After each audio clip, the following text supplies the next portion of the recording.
Good morning, welcome to Herman Mills Town Center. 3, 2, 1, take 2. Good morning, welcome to Herman Mills Town Center, the home of the world's largest permanent point-of-purchase video wall installation.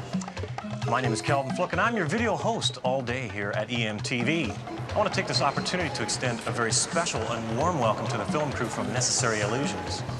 We've got an excellent lineup of television programming for you today, so let's get on with it.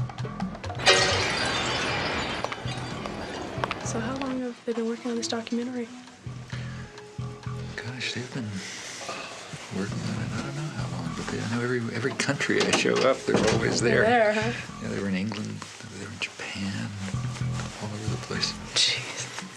They must have 500 hours worth of tape by now. But they put together a real doozy when they're done, huh? Yeah, I can't imagine who's going to want to hear somebody talk for an hour, but I guess they know what they're doing. So where are y'all from? Florida. Florida? Yeah. Y'all talk like a chorus. We're making a film about Noam Chomsky. Does anybody know who Noam Chomsky is? No.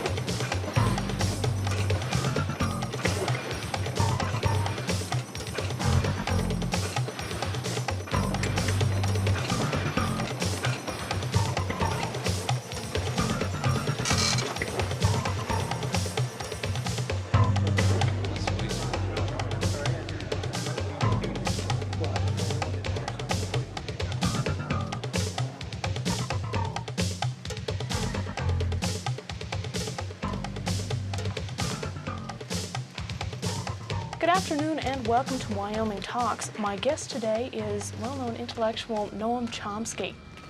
Thank you for being on our program today. Very glad to be here. Well, I know probably the main purpose for your trip to Wyoming is to discuss thought control in a democratic society. Now, I'd say I'm just Jane, USA, and I say, well, gee, this is a democratic society, and what do you mean thought control? I make up my own mind. I create my own destiny. What would you say to her? Mm-hmm.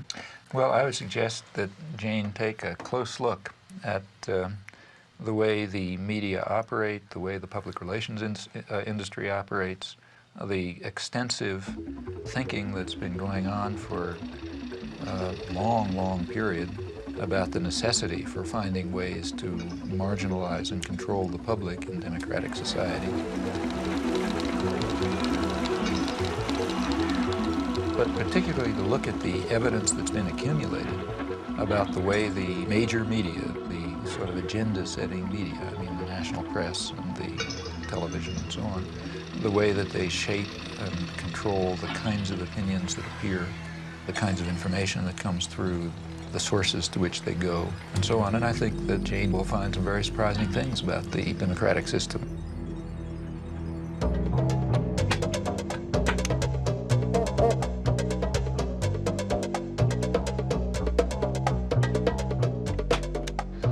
I'd like to welcome all of you to this lecture today.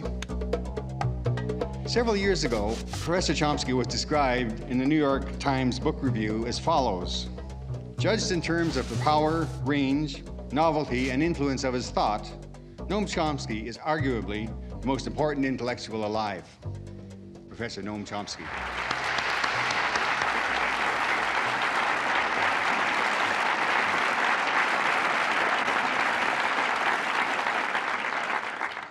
I gather there are some people out behind that blackness there, but if I don't look you in the eye, it's because I don't see you. All I see is the blackness. Perhaps I ought to begin by reporting something that's never read. The line about the arguably the most important intellectual in the world and so on comes from a publisher's blurb, and you also always got to watch those things, because if you go back to the original, you'll find that that sentence is actually there. This is in the New York Times. But the next sentence is, since that's the case, how can he write such terrible things about American foreign policy? And they never quote that point. But in fact, if it wasn't for that second sentence, I would begin to think that I'm doing something wrong. And I'm not joking about that. It's true that the emperor doesn't have any clothes, but the emperor doesn't like to be told it. And the emperor's lapdogs, like the New York Times, are not going to enjoy the experience if you do. Good evening, I'm Bill Moyers. What's more dangerous, the big stick or the big lie? Governments have used both against their own people. Tonight I'll be talking with a man who has been thinking about how we can see the developing lie.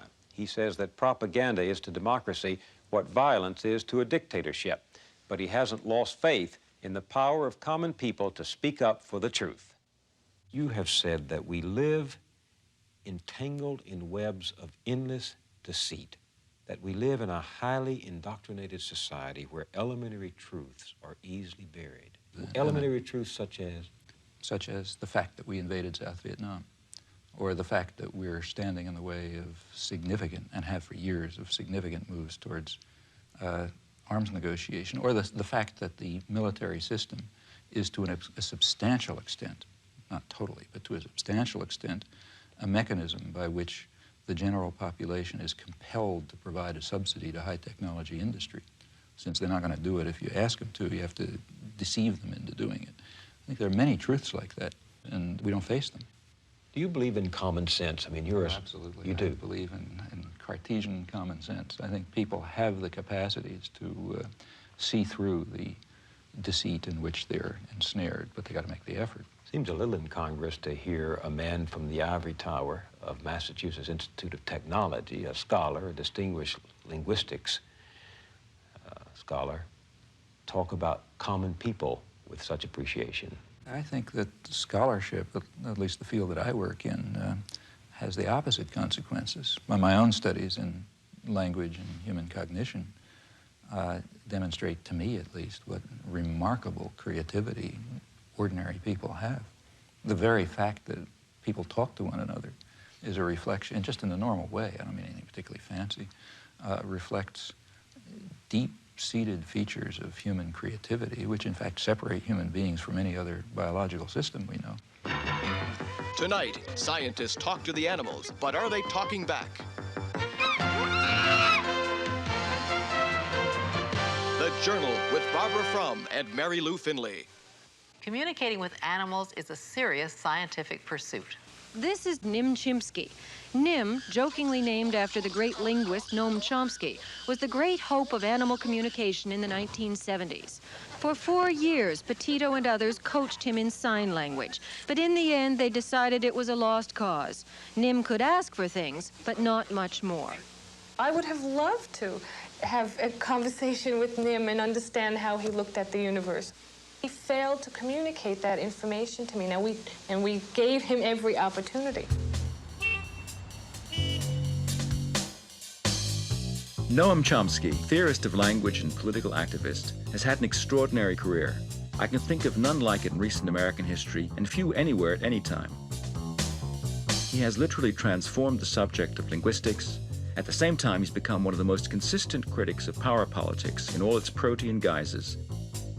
Scholar and propagandist, his two careers apparently reinforce each other. In 1957, he published his Syntactic Structures, which began what has frequently been called the Chomskyan Revolution in Linguistics. Like a latter-day Copernicus, Chomsky proposed a radically new way of looking at the theory of grammar. Chomsky worked out the formal rules of a universal grammar which generated the specific rules of actual or natural languages. The general approach I'm taking seems to me rather simple-minded and unsophisticated, but nevertheless correct. Maybe I will use the blackboard. Later he came to argue that such systems are innate features of human beings. They belong to the characteristics of the species and have been, in effect, programmed into the genetic equipment of the mind like the machine language in a computer. One needn't be interested in this question. Of course, I am interested in it. And the interesting question from this point of view would be, what is the nature of the initial state? That is, what is human nature in this respect? That in turn explains the astonishing You try that next one. Facility. Facility. Facility. That in turn explains the astonishing facility that children have in learning the rules of natural language, no matter how complicated, incredibly quickly, from what are imperfect and often degenerate samples. Complicated. It's a complicated word. You know what complicated means? It means it's complicated.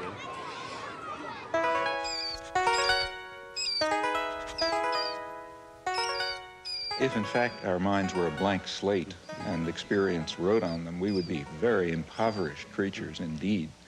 So the obvious hypothesis is that our language is the result of the unfolding of a genetically determined program. Well, plainly there are different languages. In fact, the apparent variation of languages is quite superficial. It's certain, as certain as anything else, is that humans are not genetically programmed to learn one or another language. So you bring up a Japanese baby in Boston, it'll speak Boston English, and you bring up my child in Japan, it'll speak Japanese. And that means that from that it simply follows by logic that the basic structure of the languages must be essentially the same. Our task as scientists is to try to determine exactly what those fundamental principles are that cause the knowledge of language to unfold in the manner in which it does under particular circumstances. And incidentally, I think there is no doubt that the same must be true of other aspects of human intelligence and systems of understanding and interpretation and moral and aesthetic judgment and so on. The implications of these views have washed over the fields of psychology, education, sociology, philosophy, literary criticism, and logic. In the 50s and 60s, the bridge between your theoretical work and your political work seems to have been the attack on behaviorism. But now, behaviorism is no longer an issue, or so it seems. So how does this leave the link between your linguistics and your politics? Well, I've always regarded the link, I've never really perceived much of a link, to tell you the truth. Again, I would be very pleased to be able to discover intellectually convincing connections between my own anarchist convictions on the one hand and what I think I can demonstrate or at least begin to see about the nature of human intelligence on the other. But I simply can't find intellectually satisfying connections between those two domains. I can discover some tenuous points of contact. Il n'y a de créativité possible qu'à partir d'un système de règles. Le problème, alors, là, que je me pose, et où je ne suis pas peut-être tout à fait d'accord avec M. Chomsky, c'est lorsqu'il place ces régularités à l'intérieur, en quelque sorte, de l'esprit ou de la nature humaine.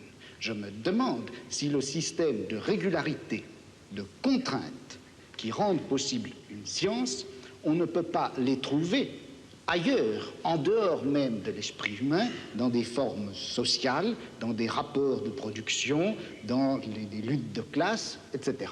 If it is correct, as I believe it is, that a fundamental element of human nature is the need for creative work, for creative inquiry, for free creation without the arbitrary limiting effects of coercive institutions, then of course it will follow that a decent society should maximize the possibilities for this fundamental human characteristic to be realized. Now, a federated, decentralized system of free associations incorporating economic as well as social institutions would be what I refer to as anarcho-syndicalism, and it seems to me that it is the appropriate form of social organization for an advanced technological society in which human beings do not have to be forced into the position of tools, of cogs in a machine. Since the 1960s, Noam Chomsky has been the voice of a very characteristic brand of rationalist libertarian socialism. He's attacked the abuses of power wherever he saw them. He's made himself deeply unpopular by his criticism of American policy, the subservience of the intelligentsia, the degradation of Zionism, the distortions of media and self-delusions in prevailing ideologies.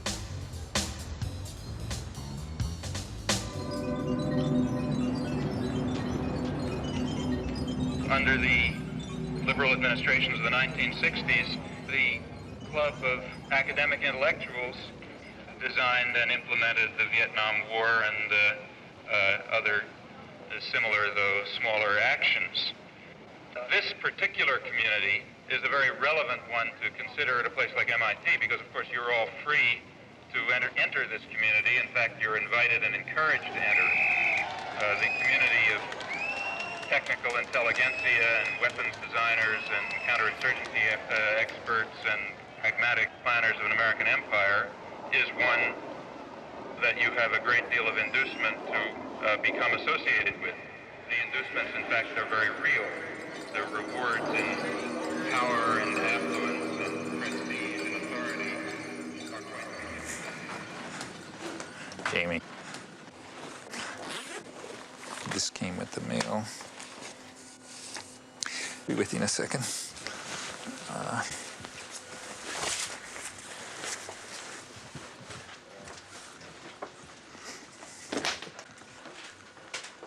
Okay, they still got their cameras.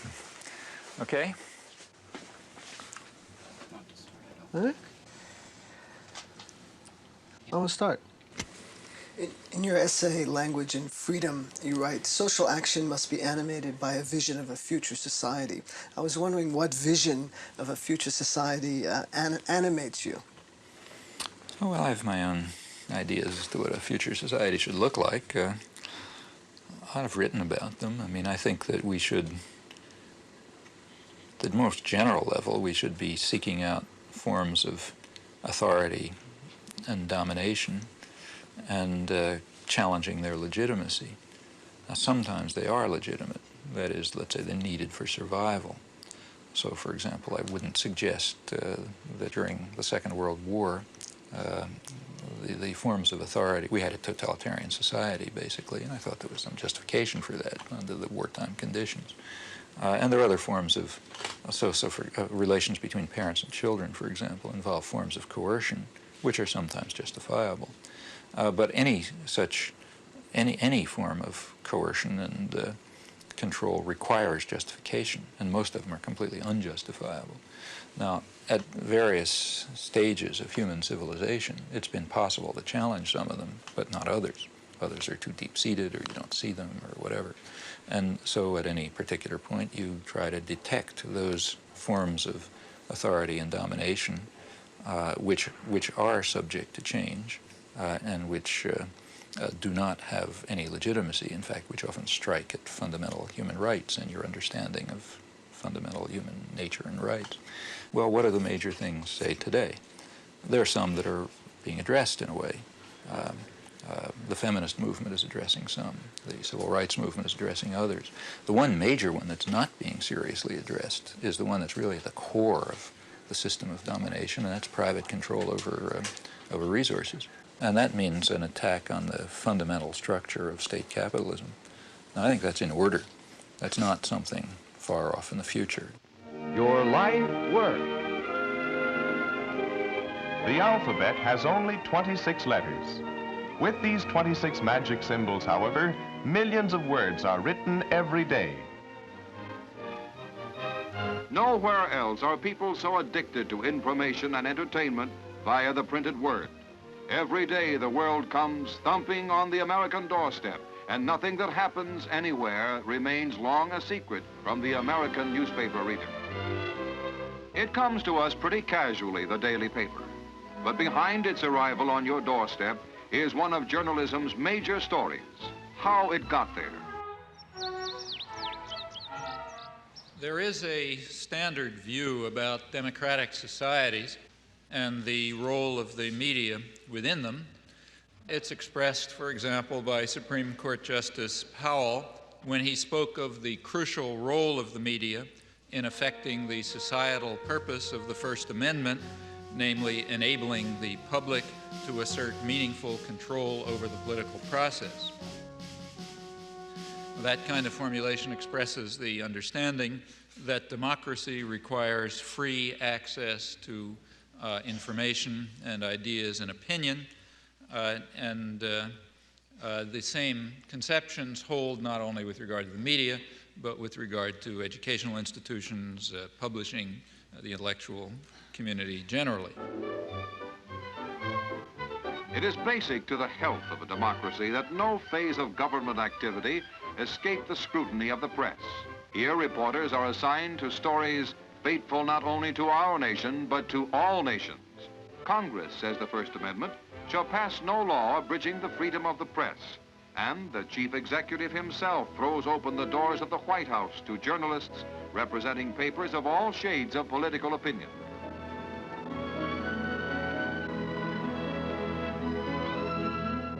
But it is worth bearing in mind that there is a contrary view.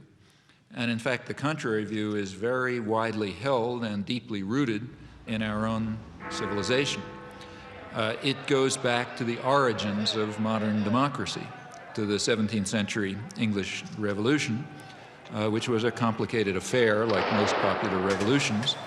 There was a struggle between Parliament, representing largely elements of the gentry and the merchants, and the royalists, representing other elite groups, and they fought it out. But like many popular revolutions, there was also a lot of popular ferment going on that was opposed to all of them. There were popular movements that were questioning everything: the relation between master and servant, the right of authority altogether, all kinds of things were being questioned. There was a lot of radical publishing. The printing presses had just come into existence. And this disturbed all the elites on both sides of the Civil War.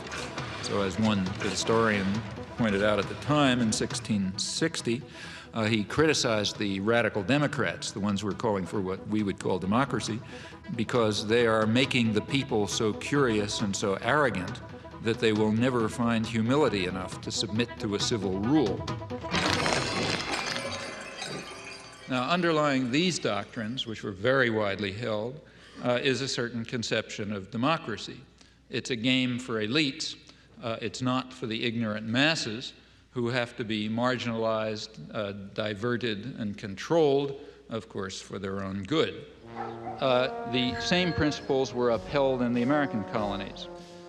The dictum of the founding fathers of American democracy that, I'm quoting, the people who own the country ought to govern it, quoting John Jay.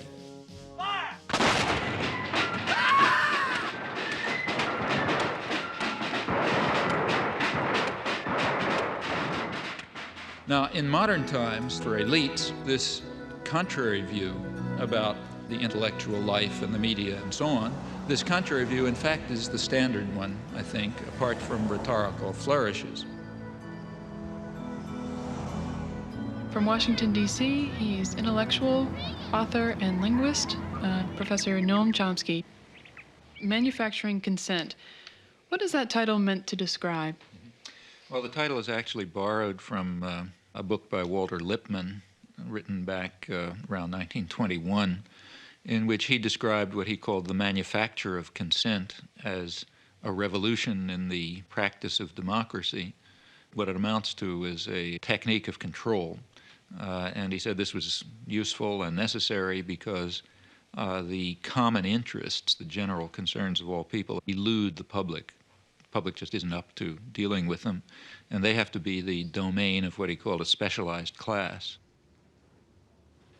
Notice that that's the opposite of the standard view about democracy.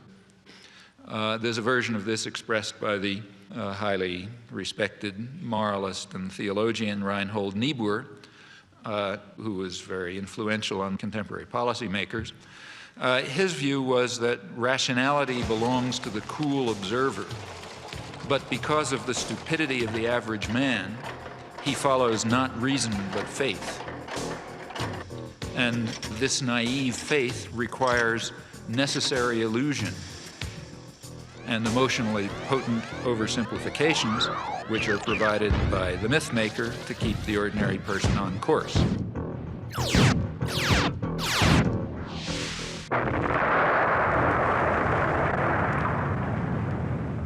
It's not the case, as the naive might think, that indoctrination is inconsistent with democracy. Rather, as this whole line of thinkers observes, it's the essence of democracy.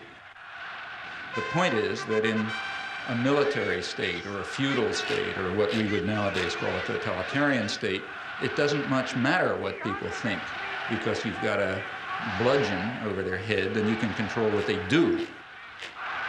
But when the state loses the bludgeon, when you can't control people by force, and when the voice of the people can be heard, you have this problem. It may make people so curious and so arrogant that they don't have the humility to submit to a civil rule, and therefore you have to control what people think. And the standard way to do this is to resort to what in more honest days used to be called propaganda. Manufacture of consent, creation of necessary illusions, various ways of either marginalizing the general public or reducing them to apathy in some fashion.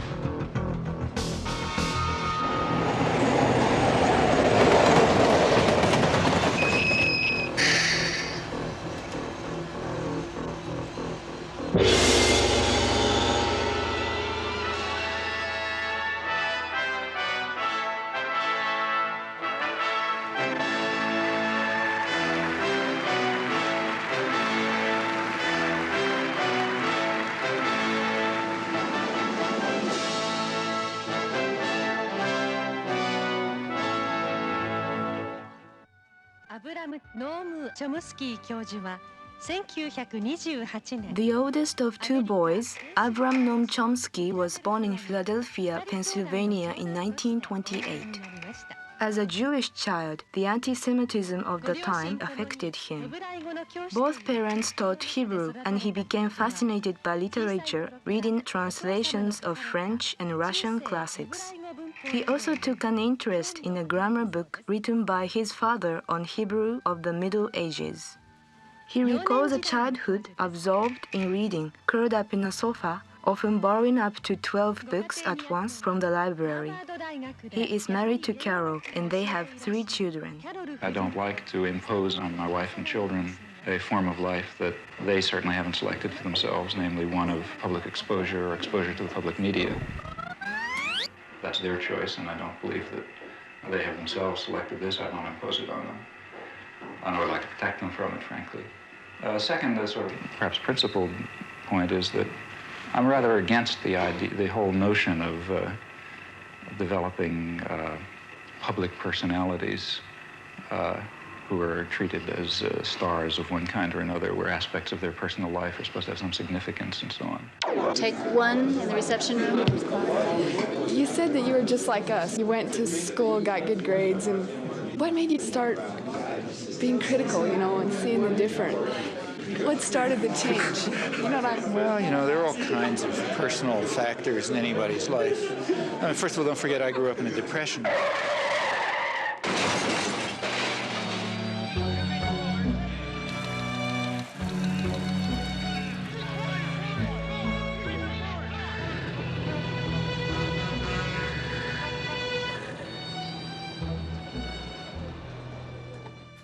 My parents actually happened to have jobs, which was kind of unusual.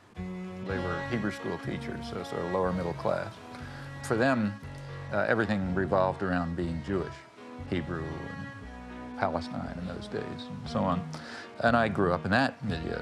So, I learned Hebrew and went to Hebrew school, became a Hebrew school teacher, went to Hebrew college, led youth groups, summer camps, Hebrew camps, the whole business. The branch of the Zionist movement that I was part of was all involved in socialist binationalism and Arab-Jewish cooperation and all sorts of nice stuff.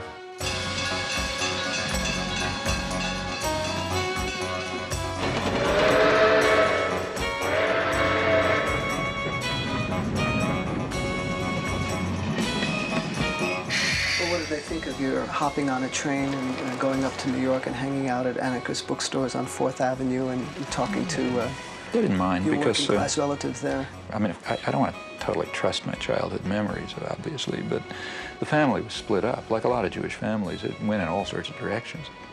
There were sectors that were super orthodox. There were other sectors that were very radical and very assimilated and working class intellectuals. And that's the sector that I naturally gravitated towards.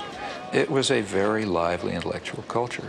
For one thing, it was a working class culture, had working class values of solidarity, socialist values, and so on.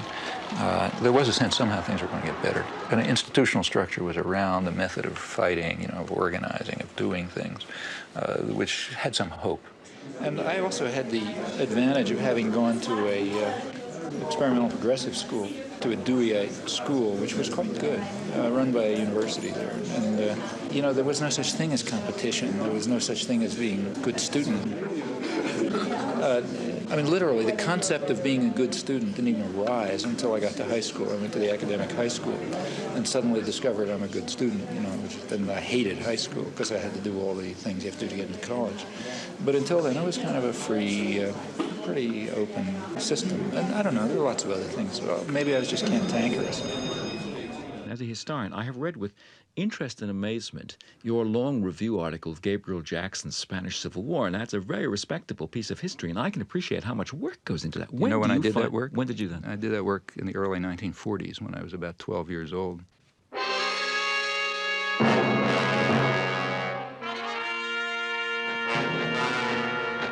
The first article I wrote was right after the fall of Barcelona in the school newspaper, and it was a lament about the rise of fascism in 1939.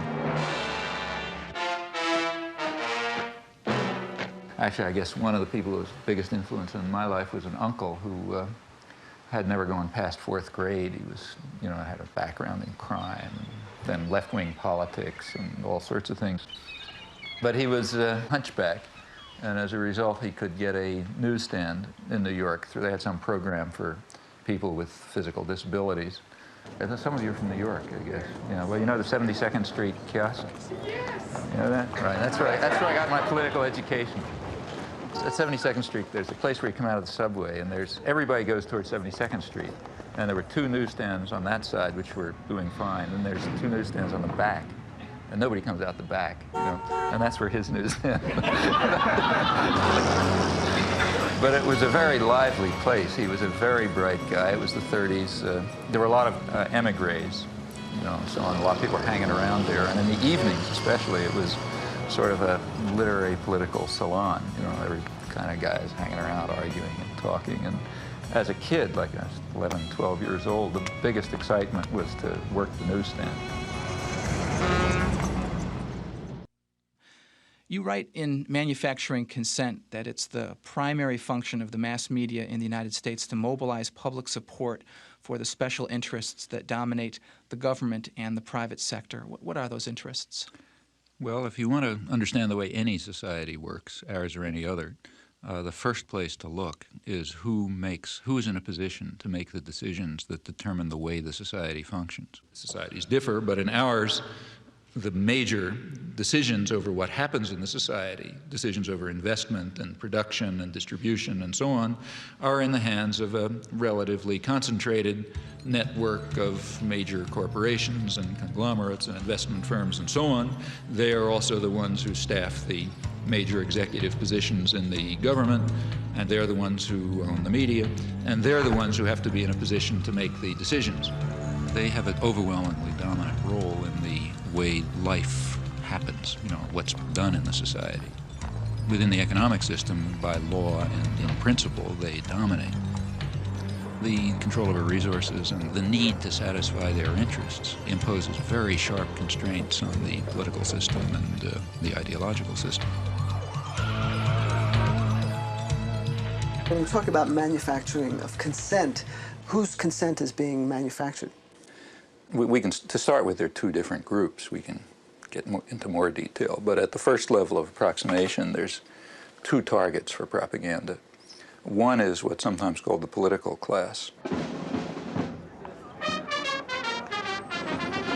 There's maybe 20% of the population, which is relatively educated, more or less articulate. They play some kind of role in decision-making. They're supposed to sort of participate in social life, either as managers or cultural managers, like, say, teachers and writers and so on. They're supposed to vote. They're supposed to play some role in the way economic and political and cultural life goes on. Now, their consent is crucial. It's one group that has to be deeply indoctrinated. Then there's maybe 80% of the population whose main function is to follow orders. and not to think, you know, and not to pay attention to anything. And they're the ones who usually pay the costs. All right, Professor Chomsky, Noam, you outlined a model with filters that propaganda is sent through. That's way to the public. Can you briefly outline those? It's basically an institutional analysis of the major media, what we call a propaganda model. We're talking primarily about the national media, those media that sort of set a general agenda that others more or less adhere to the extent that they even pay much attention to national or international affairs. Now, the elite media are the sort of the agenda-setting media. That means the New York Times, the Washington Post, the major television channels, and so on. They set the general framework. Local media more or less adapt to their structure. World News. Against a soundbite that says that there's a beachhead. I think 628 is a good one. Yeah, but I think 6 would start. This is the operative soundbite for us. He's ours. He really knows how to play this. He's got a minute for all the time, so that's... I love this soundbite. Okay, well, and they do this in all sorts of ways, by selection of topics, by distribution of concerns, by emphasis and framing of issues, by filtering of information, by bounding of debate within certain limits. 2.5 minutes to air. 45 seconds. They determine, they select, they shape, they control, they restrict in order to serve the interests of dominant elite groups in the society. There is an unusual amount of attention focused today on the 5 nations of Central America. This is Democracy's Diary. Here for our instruction are triumphs and disasters, the pattern of life's changing fabric. Here is great journalism, a revelation of the past, a guide to the present, and a clue to the future.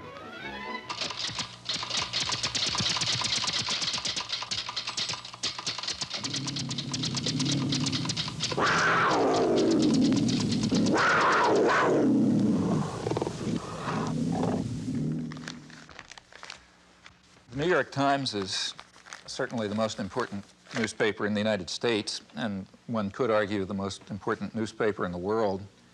The New York Times plays an enormous role in shaping the perception of the current world on the part of the politically active, educated classes. Also, the New York Times has a special role, and I believe its editors probably feel that they bear a heavy burden in the sense that the New York Times creates history. What happened years ago may have a bearing on what happens tomorrow. Millions of clippings are preserved in the Times library, all indexed for instant use, a priceless archive of events and the men who make them. That is, history is what appears in the New York Times archives. The place where people will go to find out what happened is the New York Times. Therefore, it's extremely important, if history is going to be shaped in an appropriate way, that certain things appear, certain things not appear, certain questions be asked, other questions be ignored, and that issues be framed in a particular fashion. Now, in whose interests is the history being so shaped? Well, I think that's not very difficult to answer. The process by which people make up their minds on this is a much more mysterious process than you would ever guess from reading Manufacturing Consent. There is a saying about legislation that legislation is like making sausage, that the less you know about how it's done, the better for your appetite. The same is true of this business. If you're in a conference in which decisions are being made on what to put on page 1 or whatnot, you would get, I think, the impression that important decisions were being made in a flippant and frivolous way. But in fact, given the pressures of time to trying to get things out, you resort to a kind of a shorthand. And you have to fill that paper up every day. It's curious in a kind of a mirror image way that Professor Chomsky is in total accord with Reed Irvine, who at the right-wing end of the spectrum says exactly what Chomsky does about the insinuating influence of the press, of the big media, as, quote, agenda setters, to use one of the great buzzwords of the time. And, of course, Reed Irvine sees this as a left-wing conspiracy of foisting liberal ideas in both domestic and foreign affairs on the American people. But in both cases, I think that the premise really is an insult to the intelligence of the people who consume news. Now, to eliminate confusion, all of this has nothing to do with liberal or conservative bias. According to the propaganda model, both liberal and conservative wings of the media, whatever those terms are supposed to mean, fall within the same framework of assumptions. In fact, if the system functions well, it ought to have a liberal bias, or at least appear to, because if it appears to have a liberal bias, that will serve to bound thought even more effectively. In other words, if the press is indeed adversarial and liberal and all these bad things, then how can I go beyond it? They're already so extreme in their opposition to power that to go beyond it would be to take off from the planet. So therefore, it must be that the presuppositions that are accepted in the liberal media are sacrosanct, can't go beyond them. And a well-functioning system would in fact have a bias of that kind. The media would then serve to say, in effect, thus far and no further. We ask, what would you expect of those media on just relatively uncontroversial, guided free market assumptions? And when you look at them, you find a number of major factors entering into determining what their products are. These are what we call the filters. So one of them, for example, is ownership. Who owns them? The major agenda-setting media, after all, what are they? As institutions in the society, what are they?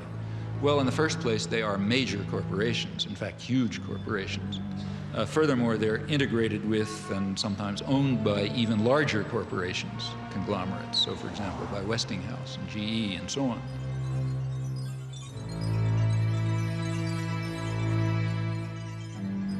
What I wanted to know was how specifically the elites control the media.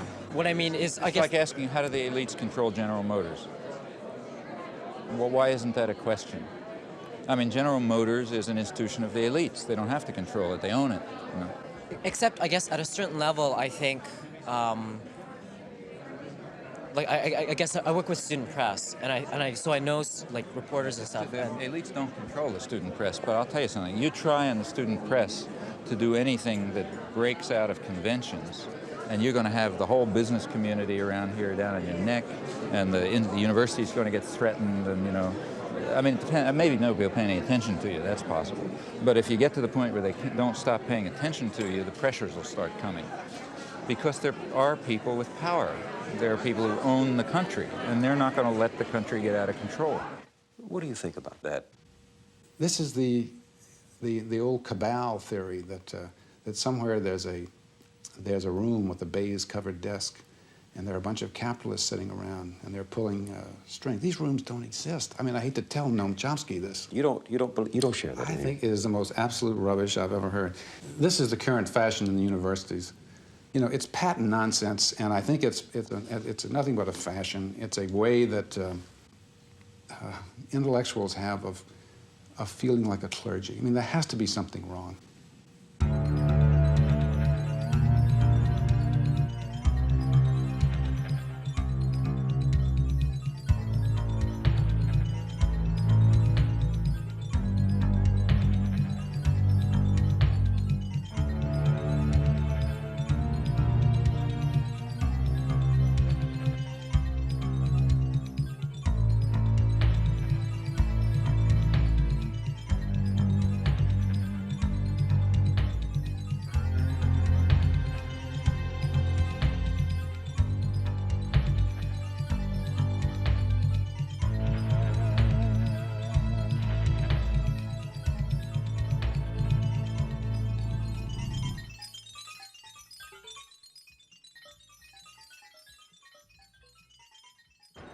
So what we have in the first place is major corporations which are parts of even bigger conglomerates. Now, like any other corporation, they have a product which they sell to a market. The market is advertisers, that is, other businesses. What keeps the media functioning is not the audience. They make money from their advertisers. And remember, we're talking about the elite media, so they're trying to sell a good product, a product which raises advertising rates, and ask your friends in the advertising industry, that means that they want to adjust their audience to the more elite and affluent audience. That raises advertising rates. So what you have is institutions, corporations, big corporations, that are selling relatively privileged audiences to other businesses. Well, what point of view would you expect to come out of this? I mean, without any further assumptions, what you'd predict is that what comes out is a picture of the world, a perception of the world, that satisfies the needs and the interests and the perceptions of the sellers, the buyers, and the product. Now, there are many other factors that press in the same direction. If people try to enter the system who don't have that point of view, they're likely to be excluded somewhere along the way. After all, no institution is going to happily design a mechanism to self-destruct. It's not the way institutions function. So they all work to exclude or marginalize or eliminate dissenting voices or alternative perspectives and so on because they're dysfunctional. They're dysfunctional to the institution itself. Do you think you've escaped the ideological indoctrination of the media and of society that you grew up in? Have I? Mm-hmm. Often not. I mean, when I look back and think of the things that I haven't done that I should have done, it's very, it's not a pleasant experience. So what's the story of young Noam in the schoolyard? Yeah, I mean, that was a personal thing for me. I don't know why it's of interest to anyone else, but I do remember. Well, you drew certain conclusions from Well, it. yeah, I mean, it had a big influence on me. I mean, I remember when I was about 6, I guess, first grade. There was the standard fat kid who everybody made fun of, and I remember in the schoolyard, he was on standing on right outside the school classroom, and a bunch of kids outside sort of taunting him, and so on. And one of the kids actually brought over his older brother, so like from 3rd grade instead of 1st grade, big kid. And he was going to, beat him up or something. And I remember going up to stand next to him, feeling somebody ought to help him. And I did for a while, and then I got scared, and I went away, and I was very much ashamed of it afterwards, and sort of felt, I'm not going to do that again. That's a feeling that's stuck with me. You should stick with the underdog. And the shame remained. You should have stayed there. You were already established. You were a professor at MIT. You'd made a reputation. You had a terrific career ahead of you. You decided to become a political activist. Now, here is a classic case of somebody whom the institution does not seem to have filtered out. I mean, you were a good boy up until then, were you? Or you'd always been something you were a rebel? Yeah, pretty much. I had been pretty much outside. You felt isolated. You felt out of sympathy with the prevailing currents of American life, but a lot of people do that. Suddenly, in 1964, you decide, I have to do something about this. What made you do that? Well, that was a very conscious decision and a very uncomfortable decision because I knew what the consequences would be. I was in a very favorable position. I had the kind of work I liked. We had a lively, exciting department. The field was going well. Personal life was fine. I was living in a nice place, children growing up. Everything looked perfect, and I knew I was giving it up. And at that time, remember, it was not just giving talks. I began involved right away in resistance. And I expected to spend years in jail and came very close to it. In fact, my wife went back to graduate school in part because we assumed she's going to have to support the children. These were the expectations.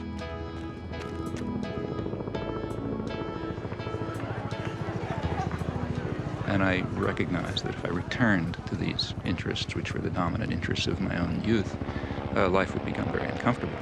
Because I know that in the United States, you don't get sent to psychiatric prison, and they don't send a death squad after you, and so on. But there are definite penalties for breaking the rules. So these were real decisions. And it simply seemed at that point that it was just hopelessly immoral not to. I'm Noam Chomsky. I'm on the faculty at MIT, and I've been getting more and more heavily involved in anti-war activities for the last few years.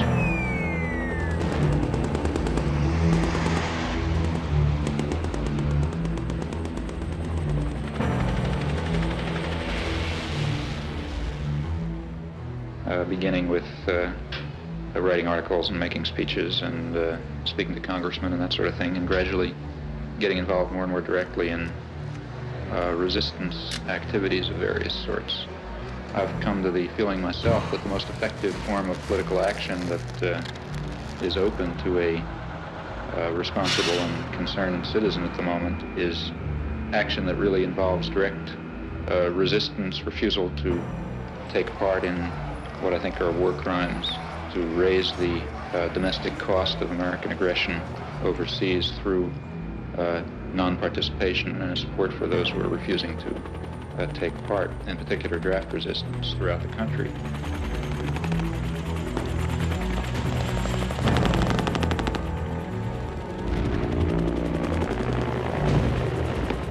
I think that we can see quite clearly some very, very serious defects and flaws in our society, our level of culture, our institutions, which are going to have to be corrected by operating outside of the framework that is commonly accepted. I think we're going to have to find new ways of political action.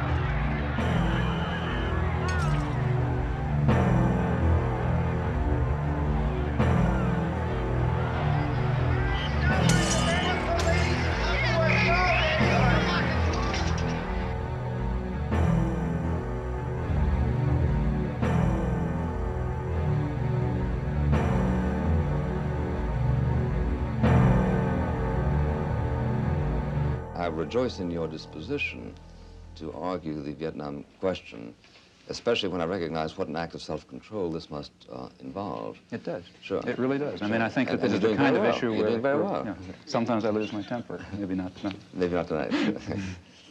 Because if you would, I'd smash you in the goddamn face. You say in your book, reason for not losing my temper. You say the war is simply an obscenity, a depraved act by weak and miserable men. Including all of us, including myself, Well, including that's the next sentence, same sentence. Sure. Oh, sure, because you count everybody in the company of the guilty. I think that's true in this case. Yeah, but see, one of the points I was this is a sense of theological observation, isn't it? No, I don't think so. Because as somebody points out, if everybody's guilty of everything, then nobody's guilty of anything. No, I don't. Well, no, I don't. I don't believe that. See, I think the point that I'm trying to make, and I think ought to be made, is that the real, at least to me, I say this elsewhere in the book, what seems to me a very, in a sense, terrifying aspect of our society and other societies is the equanimity and the detachment with which sane, reasonable, sensible people can observe such events. I think that's more terrifying than the occasional Hitler or LeMay or other that crops up. These people would not be able to operate were it not for this apathy and equanimity. And therefore, I think that it's, in some sense, the sane and reasonable and tolerant people who share a very serious burden of guilt that they very easily throw on the shoulders of others who seem more extreme and more violent. 12 million pounds of confetti dropped into New York City's so-called Canyon of Heroes. Americans were officially welcoming the troops home from the Persian Gulf War. So it worked out really great for us. I mean, it just goes to show that we're a mighty nation and we'll be there for no matter what comes along. I mean, it's the strongest country in the world, and you got to be glad to live here. So tell me what you feel about media coverage of the war. I guess it was good. It got to be a bit much after a while, but I guess it was good to know everything, you know. I guess in Vietnam you didn't really know a lot was going on, but here you pretty much up to the moment on everything, so I guess it was good to be informed. For the first time, because of technology, we have the ability to be live from many locations around the globe. And because of the format, an all-news network, we can spend whatever time is necessary to bring the viewer the complete context of that day's portion of the story. And by context, I mean the institutional memory that is critical to understand why and how. And that's those who are analysts and do commentary, and those who can explain. Slug that last piece, ITN, Israel post-war.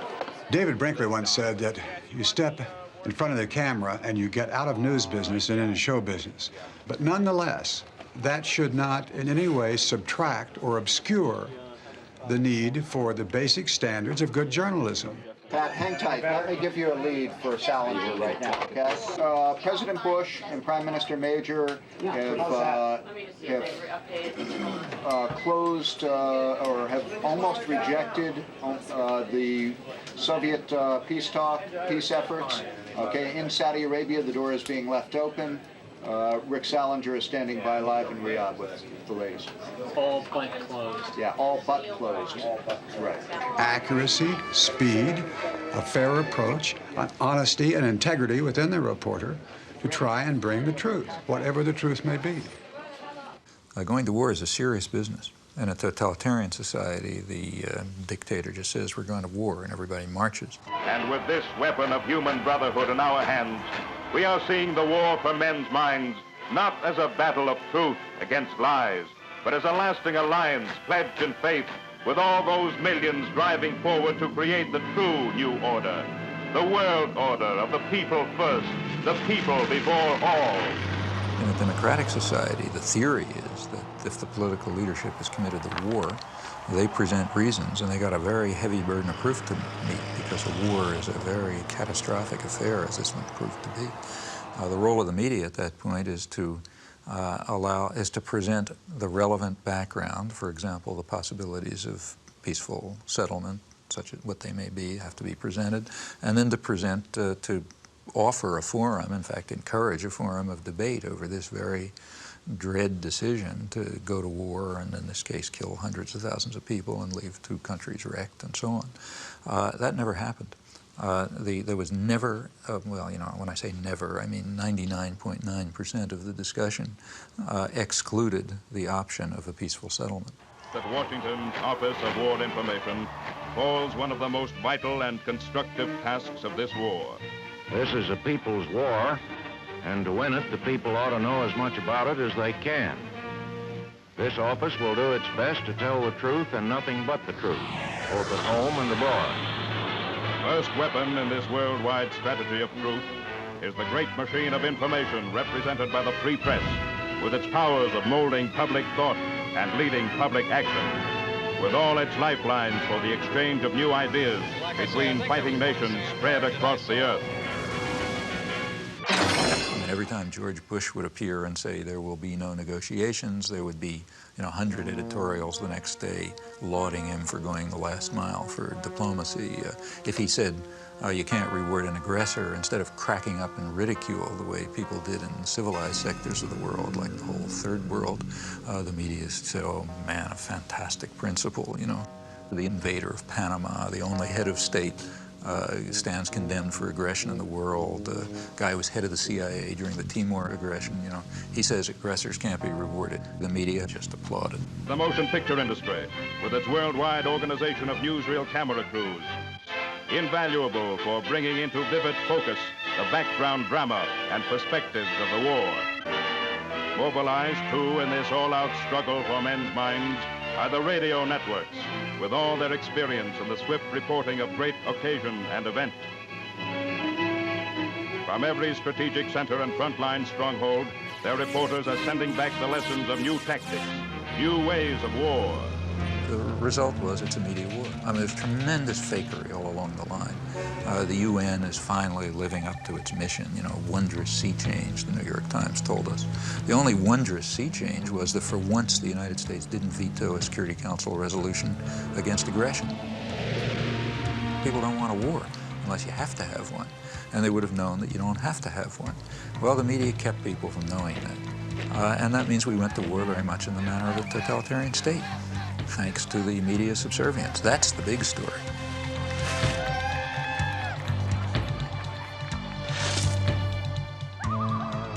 Now, remember, I'm not talking about a small radio station in Laramie. I'm talking about the national agenda-setting media. If you're on a radio news show in Laramie, chances are very strong that you pick up what was in the Times that morning and you decide that's the news. In fact, if you follow the AP wires, you find that in the afternoon, they send across tomorrow's front page of the New York Times. That's so that everybody knows what the news is. And the perceptions and the perspectives and so on are sort of transmitted down, and not to the precise detail, but the general picture is pretty much transmitted elsewhere. The foreign news comes here to the foreign news desk. The editor is Bob Hanley. Bob, I suppose you get far more foreign news than you can possibly use in the paper. Yes, we do. We get a great deal more than we can accommodate in a day.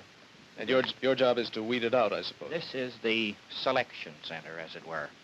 And when I have selected it, I pass it across the desk to one or the other of these sub-editors. It comes back to me, and on this chart, I design the page. That is page 1 and page 2. Fine, Bob. Thank you very much.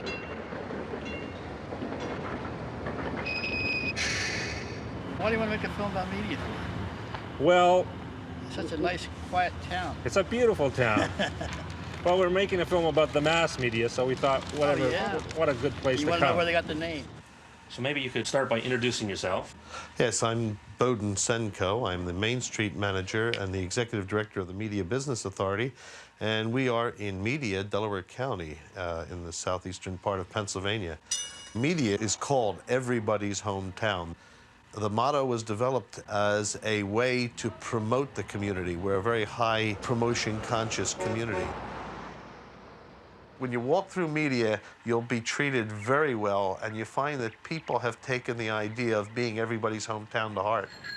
The local paper, the Talk of the Town. The Town Talk. Do you read that? Yes, I read the Town Talk, yes. What do you think the difference is between the Wall Street Journal and the Talk of Oh, well, I mean, the Town Talk is completely local news, and it's fun. It's nice to read. It's interesting. You read about your neighbors and see what's going on in the school district and things like that.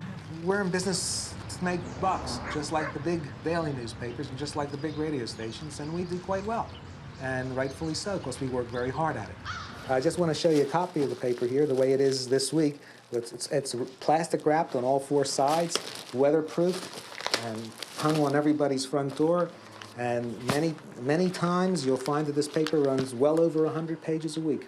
This particular edition, you have to remember there are 5 editions. This happens to be the Central Delaware County edition, which is the edition that covers Media, Pennsylvania.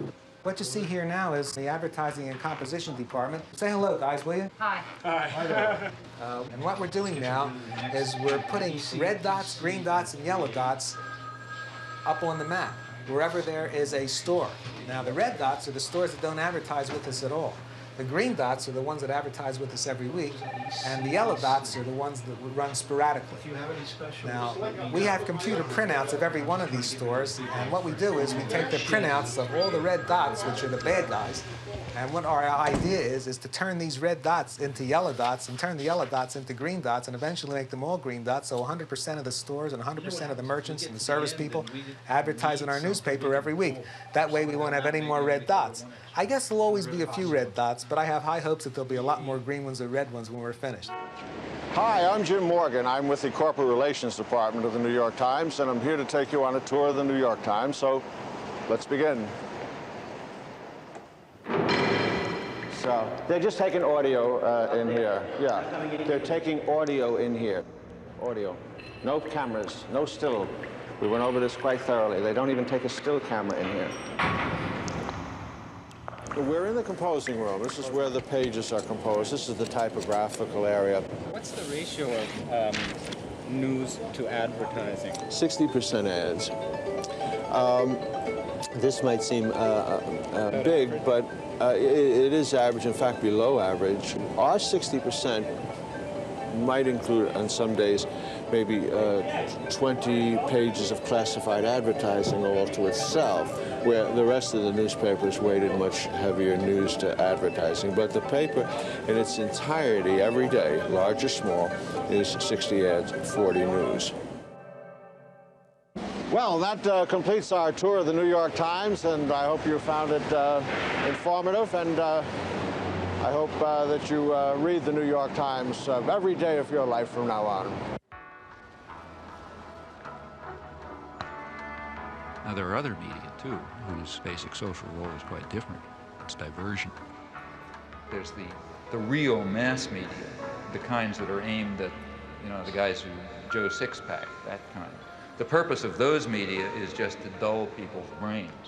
This is an oversimplification, but for the 80% or whatever they are, the main thing for them is to divert them, to get them to watch National Football League and to worry about, you know, mother with child with 6 heads or whatever you pick up in the, you know, in the thing that you pick up on the supermarket stands and so on. Or, you know, look at astrology or get involved in, you know, fundamentalist stuff or something, or just get them away, you know, get them away from things that matter. And for that, it's important to reduce their capacity to think. The sports section is handled in another special department. The sports reporter must be a specialist in his knowledge of sports. He gets his story right at the sporting event and often sends it into his paper play by play. Take, say, sports. That's another crucial example of the indoctrination system, in my view. For one thing, because it, you know, it offers people something to pay attention to that's of no importance. That keeps them from worrying about, you know, keeps them from worrying about things that matter to their lives that they might have some idea about doing something about. And in fact, it's striking to see the intelligence that's used by ordinary people in sports. I mean, you listen to radio stations where people call in. They have the most exotic information and understanding about, you know, all kind of arcane issues. And the press undoubtedly does a lot with this. I remember in high school already, I was pretty old, I suddenly asked myself at one point, why do I care if my high school team wins the football game? I mean, I don't know anybody on the team, you know. I mean, they have nothing to do with me. I mean, why am I cheering for my team? It doesn't make any sense, you know. But the point is, it does make sense. It's a way of building up irrational attitudes of submission to authority, and, you know, group cohesion behind, you know, leadership elements. In fact, it's training in irrational jingoism. That's also a feature of competitive sports. I think if you look closely at these things, I think typically they do have functions. And that's why energy is devoted to supporting them and creating a basis for them, and advertisers are willing to pay for them and so on. I'd like to ask you a question essentially about the methodology in studying the propaganda model and how would one go about doing that? Well, there are a number of ways to proceed. One obvious way is to try to find more or less paired examples. History doesn't offer true controlled experiments, but it often comes pretty close. So one can find atrocities or abuses of one sort that on the one hand are committed by official enemies and on the other hand are committed by friends and allies or by the favored state itself, by the United States in the U.S. case. And the question is whether the media accept the government framework or whether they use the same agenda, the same set of questions, the same criteria for dealing with the two cases as any honest outside observer would do. If you think America's involvement in the war in Southeast Asia is over, think again. The Khmer Rouge are the most genocidal people on the face of the earth. Peter Jennings reporting from the killing fields, Thursday. I mean, the great act of genocide in the modern period is Pol Pot, 1975 through 1978. That atrocity, I think it would be hard to find any example of a comparable outrage and outpouring of fury and so on and so forth. So that's one atrocity. Well, it just happens that in that case, history did set up a controlled experiment. Have you ever heard of a place called East Timor? I can't say that I have. Where? East Timor? Nope. No, huh? Well, it happens that right at that time there's another atrocity, very similar in character, but differing in one respect. We were responsible for it, not Pol Pot. Hello, I'm Louise Penny, and this is Radio Noon. If you've been listening to the program fairly regularly over the last few months, you'll know East Timor has come into the conversation more than once, particularly when we were talking about foreign aid and also the war and a new world order. People wondered why, if the UN was serious about a new world order, no one was doing anything to help East Timor. The area was invaded by Indonesia in 1975. There are reports of atrocities against the Timorese people, and yet Canada and other nations have consistently voted against UN resolutions to end the occupation. Today, we're going to take a closer look at East Timor, what's happened to it, and why the international community is doing nothing to help. One of the people who have been most active is Elaine Bruyere, a photojournalist from British Columbia. She's the founder of the East Timor Alert Network, and she joins me in studio now. Hello. Hi. One tragedy compounding a tragedy is that a lot of people don't know much about East Timor.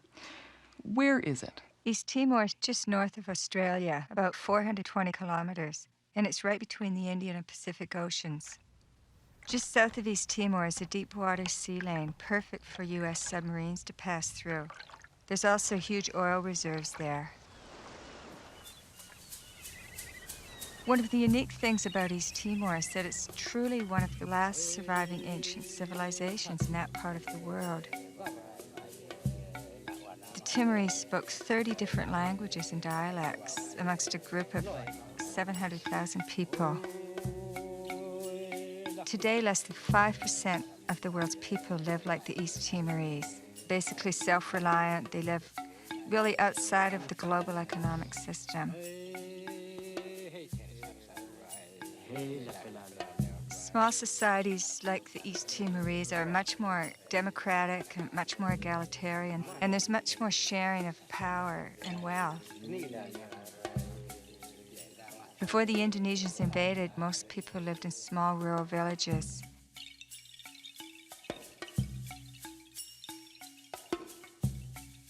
The old people in the village were like the university. They passed on tribal wisdom from generation to generation. Children grew up in a safe, stimulating, nurturing environment.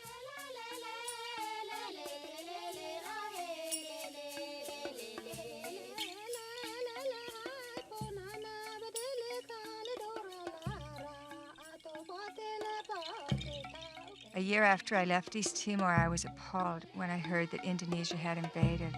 They didn't want a small, independent country setting an example for the region. East Timor was a Portuguese colony. Indonesia had no claim to it, and in fact stated that they had no claim to it. During the period of colonization, there was a good deal of politicization. The different groups developed. A civil war broke out in August '75.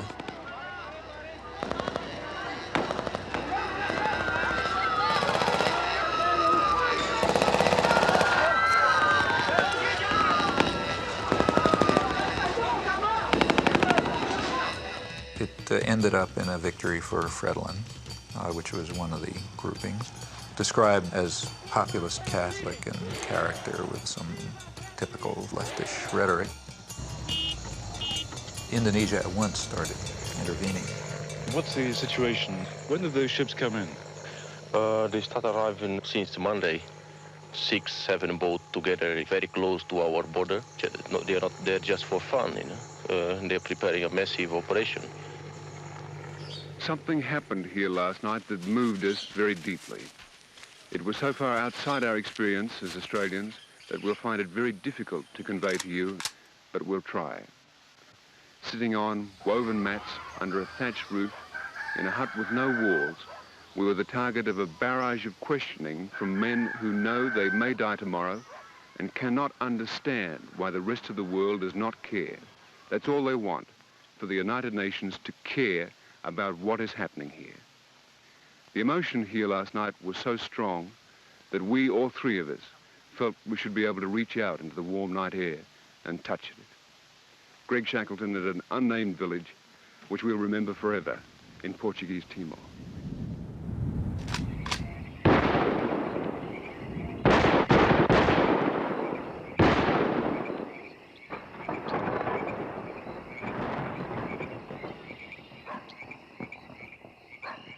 Ford and Kissinger visited Jakarta, I think it was December 5th.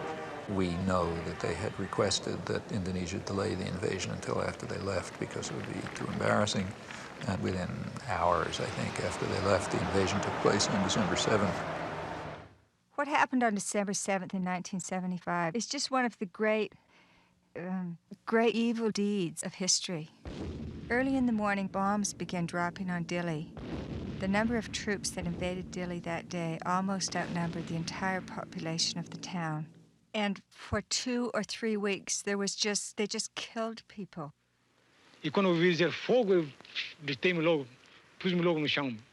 Pus-me no chão e só senti os corpos a caírem por cima de mim, pareciam folhas, né? caíram por cima de mim. E acompanhado de gritos, outros já chamaram pela mãe, a esposa, né? Aquilo era mesmo terrível. This council must consider Indonesian aggression against East Timor as the main issue of the discussion. When the Indonesians invaded, the UN reacted as it always does, calling for sanctions and condemnation and so on. Various watered-down resolutions were passed, but the U.S. was very clearly not going to allow anything to work.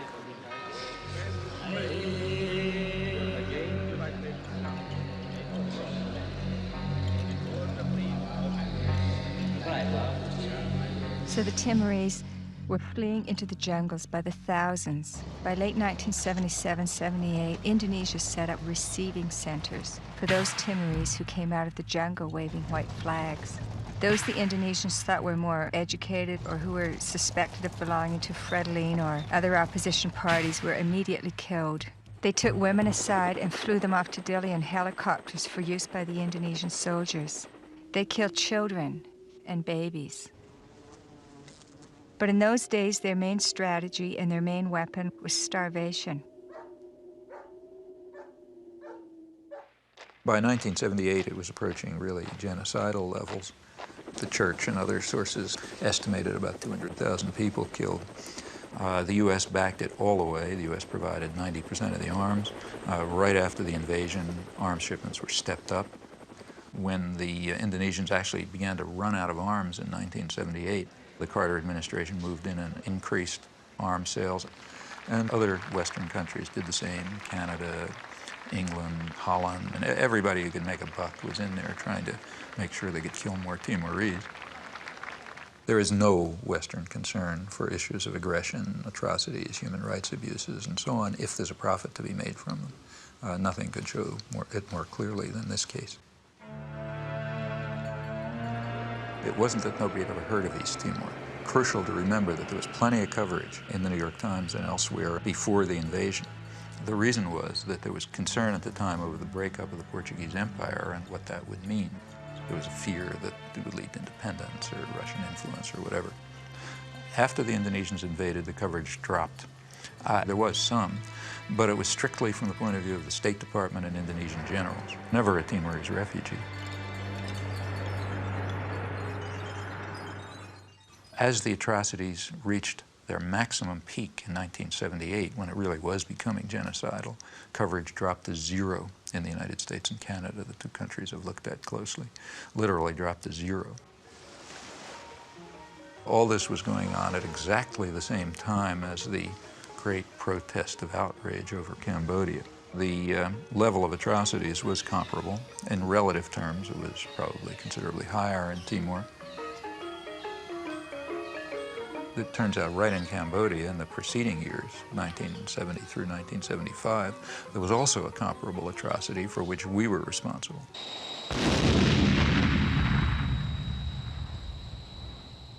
The major U.S. attack against Cambodia started with the bombings of the early 1970s. They reached a peak in 1973, and they continued up till 1975. They were directed against inner Cambodia. Very little is known about them because the media wanted it to be secret. They knew it was going on, they just didn't want to know what was happening. The CIA estimates about 600,000 killed during that 5-year period, which is mostly either U.S. bombing or a U.S.-sponsored war. So that's pretty significant killing. But also, the conditions in which it left Cambodia were such that high U.S. officials predicted that about 1 million people would die in the aftermath just from hunger and disease because of the wreckage of the country. Pretty good evidence from U.S. government sources and scholarly sources that the intense bombardment was a significant force, maybe a critical force in building up peasant support for the Khmer Rouge, who before that were a pretty marginal element. Well, that's just the wrong story. After 1975, atrocities continued, and that became the right story, because now they're being carried out by the bad guys. Well, it was bad enough. In fact, current estimates are that, well, you know, they vary. I mean, the CIA claimed 50 to 100,000 people killed, and maybe another 1 million or so who died one way or another. Michael Vickery is the one person who's given a really close, detailed analysis. His figure is maybe 750,000 deaths above the normal. Others, like Ben Kiernan, suggest higher figures, but so far without a detailed analysis. Anyway, it was terrible, no doubt about it. Although the atrocities, the real atrocities, were bad enough, they weren't quite good enough for the purposes needed. Within a few weeks after the Khmer Rouge takeover, the New York Times was already accusing them of genocide. At that point, maybe a couple hundred or maybe a few thousand people had been killed. And from then on, it was a drumbeat, a chorus of genocide.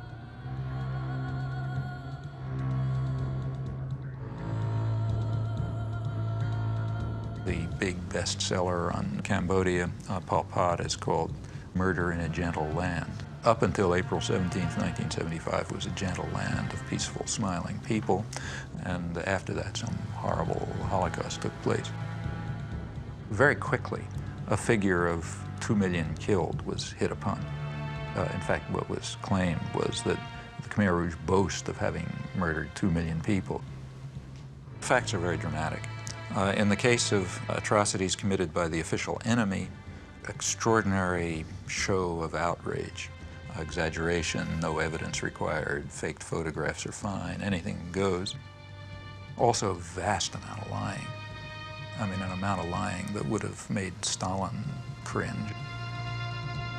It was fraudulent, and we know that it was fraudulent by looking at the response to comparable atrocities for which the United States was responsible. Early 70s Cambodia, Timor are two very closely paired examples. Well, the media response was quite dramatic.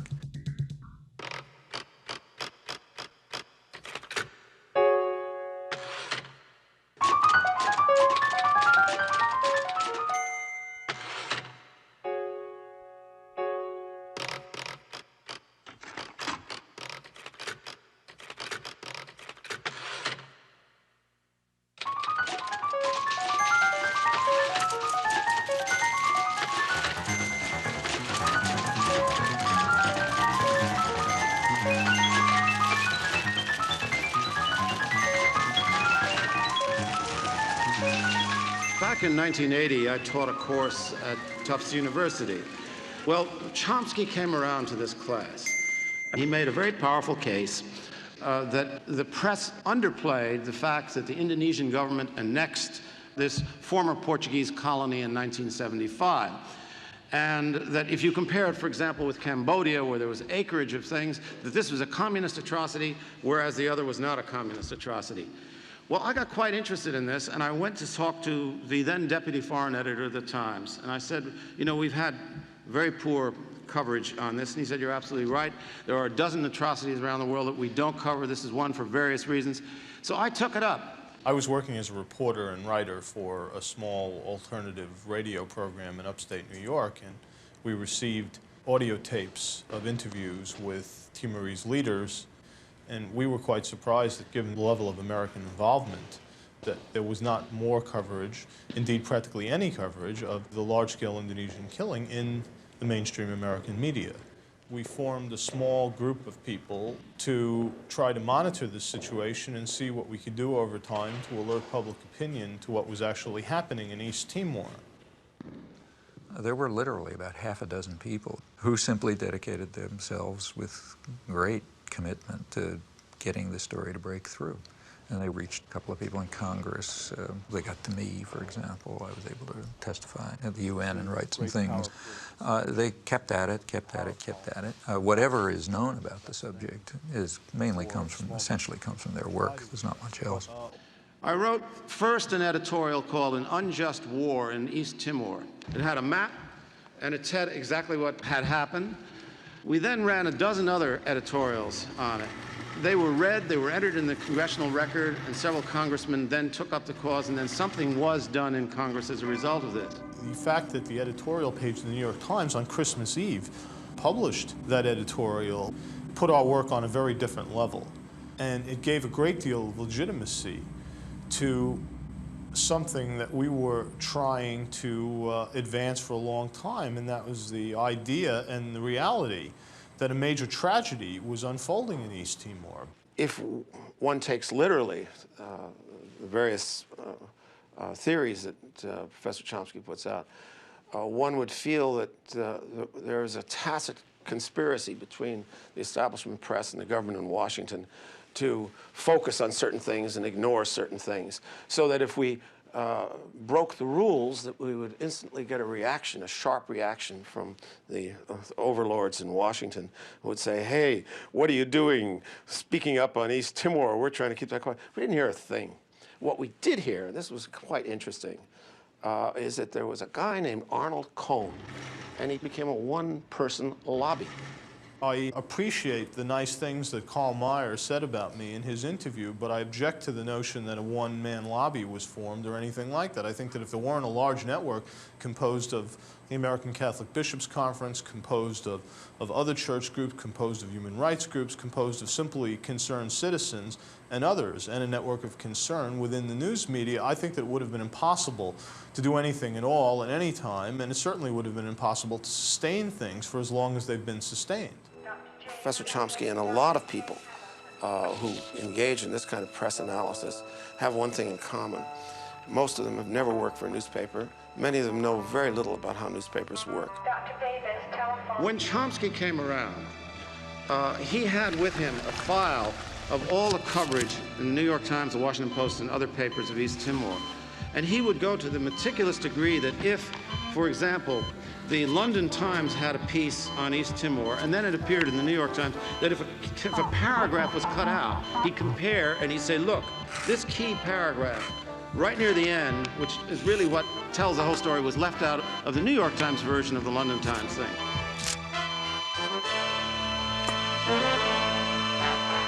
There was a story in the London Times which is pretty accurate. The New York Times revised it radically.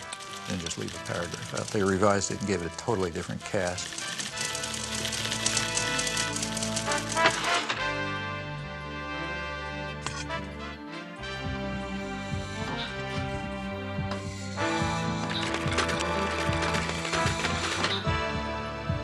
It was then picked up by Newsweek, giving it the New York Times cast.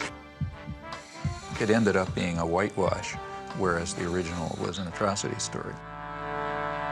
So I said to Chomsky at the time, I said, well, it may be that you're misinterpreting ignorance, haste, deadline pressure, etc., for some kind of determined effort to suppress an element of the story. He said, well, if it happened once or twice or 3 times, I might agree with you, but if it happens a dozen times, Mr. Meyer, I think there's something else at work. And it's not a matter of happening 1 time, 2 times, 5 times, 100 times. It happened all the time. I said, Professor Chomsky, having been in this business, it happens a dozen times. These are very imperfect institutions. When they did give coverage, it was from the point of view of, it was a whitewash of the United States. Now, you know, that's not an error. That's systematic, consistent behavior, in this case, without even any exception. This is a much more subtle process than you get in the kind of the sledgehammer rhetoric of the people that make A to B equation between what the government does, what people think, and what newspapers say. That sometimes what the Times does can make an enormous difference. At other times, it has no influence whatsoever.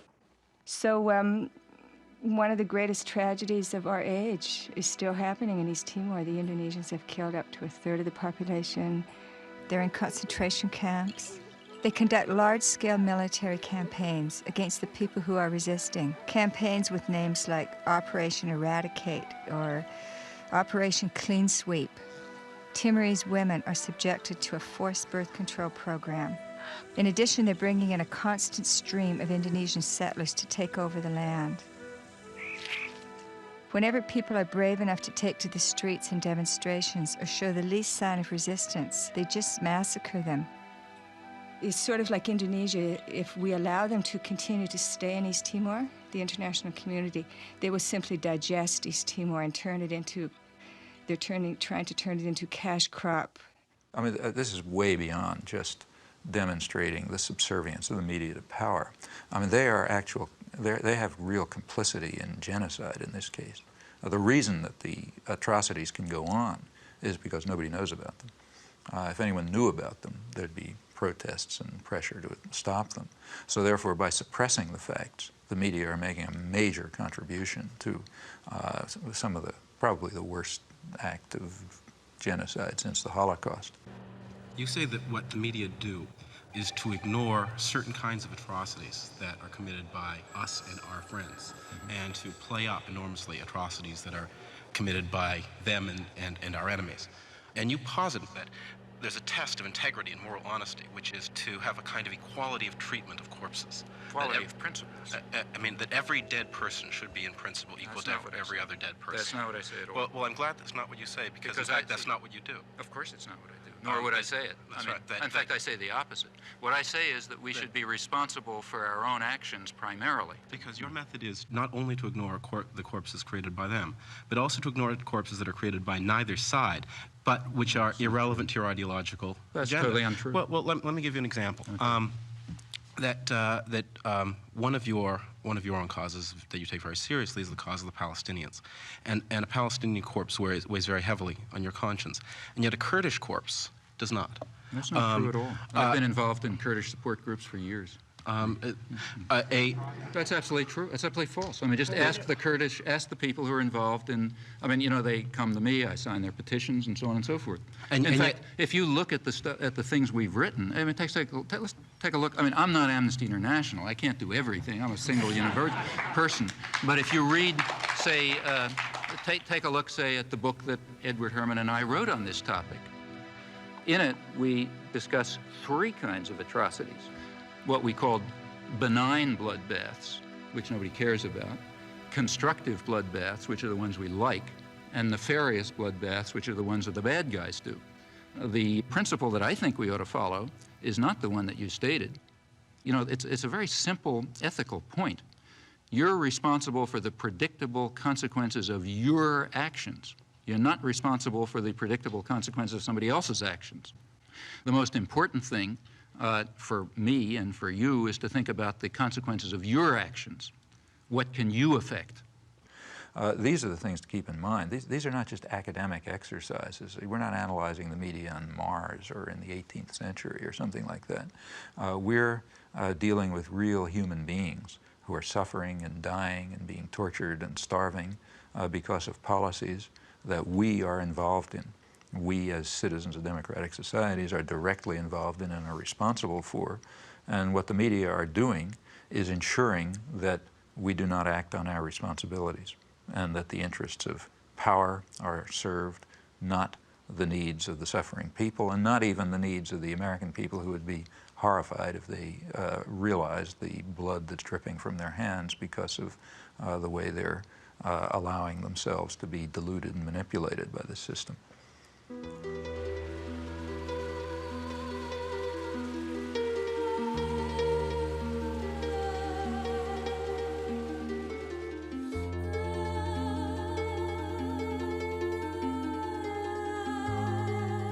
What about the third world?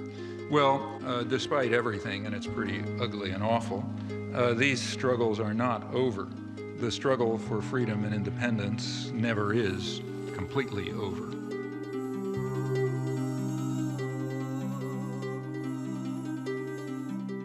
Their courage, in fact, is really remarkable and amazing. I've personally had the privilege, and it is a privilege, of witnessing it a few times in villages in Southeast Asia and Central America, and recently in the occupied West Bank, and it is astonishing to see. And it's always amazing, at least to me it's amazing, I can't understand it. It's also very moving and very inspiring. In fact, it's kind of awe-inspiring. Now, they rely very crucially on a very slim margin for survival that's provided by dissidence and turbulence within the imperial societies. And how large that margin is for us to determine.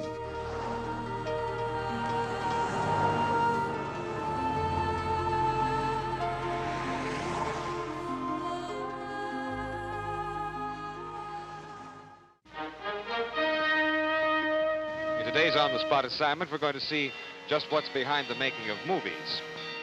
The director and the crew are shooting a documentary film. Let's take a closer look. Bob, this word documentary, what would you say is the difference between a documentary film and a feature movie? Well, there are a good many differences. One would be length. Generally speaking, documentaries are a good deal shorter than feature films. Also, documentaries have something to say in the way of a message. They are informational films.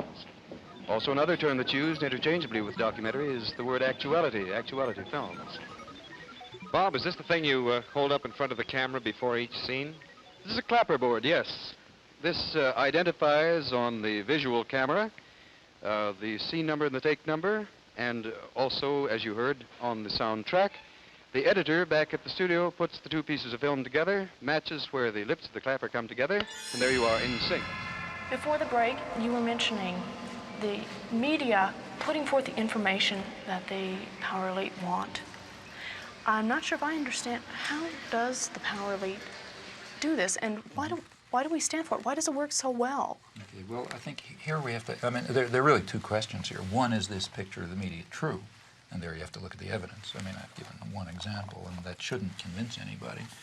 One has to look at a lot of evidence to see whether this is true. I think anyone who investigates it will find out that the evidence to support it is simply overwhelming. In fact, it's probably one of the best supported conclusions in the social sciences. But the other question is, how does it work? I'm the media guy. You're the media. What would you like? I got you an International Herald Tribune. You want that? Anything, you know, Western language, which doesn't exist. What do you got? Financial Times, absolutely. That's the only paper that tells the truth. Did you get the one where they've been debating back and forth? NRC Handelsblatt. Handelsblatt. Okay, that's the...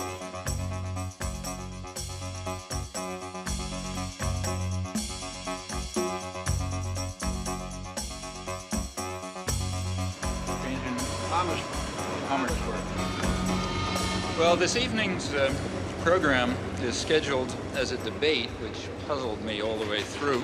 There are some problems. One problem is that no proposition has been set forth. As I understand debate, people are supposed to advocate something and oppose something. Rather more sensibly, a topic has been proposed for discussion.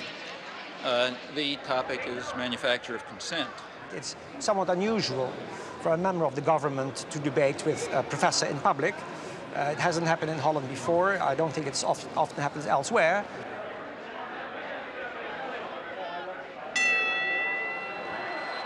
Mr. Bolkestein, the floor is yours. Now, we all know that a theory can never be established merely by examples. It can only be established by showing some internal inherent logic. Professor Chomsky has not done so. Professor Chomsky? He's quite right when he says you can't just pick examples. You have to do them in a rational way. That's why we compared examples. The truth is that things are not as simple as Professor Chomsky maintains. Another of Professor Chomsky's case studies concerns the treatment that Cambodia has received in the Western press. Here he goes badly off the rails. We didn't discuss Cambodia. We compared Cambodia with East Timor, two very closely paired examples. And we gave approximately 300 pages of detail covering this in Political Economy of Human Rights, including a reference to every article we could discover about Cambodia. Many Western intellectuals do not like to face the facts and balk at the conclusions that any untutored person would draw. Many people are very irritated by the fact that we exposed the extraordinary deceit over Cambodia and paired it with the simultaneous suppression of the US-supported ongoing atrocities in Timor. People don't like that. For one thing, we were challenging the right to lie in defense of the state. For another thing, we were exposing the apologetics and support for actual ongoing atrocities. That doesn't make you popular. Where did he learn about the atrocities in East Timor or in Central America, if not in the same free press which he so derides? You can find out where I learned about them by looking at my footnotes. I learned about them from human rights reports, from church reports, from refugee studies, and extensively from the Australian press. There was nothing from the American press because it was silenced. Chairman, this is an attempt at intellectual intimidation. These are the ways of the bully. Professor Chomsky uses the oldest debating trick on record. He erects a man of straw and proceeds to hack away at him. Professor Chomsky calls this the manufacture of consent. I call it the creation of consensus.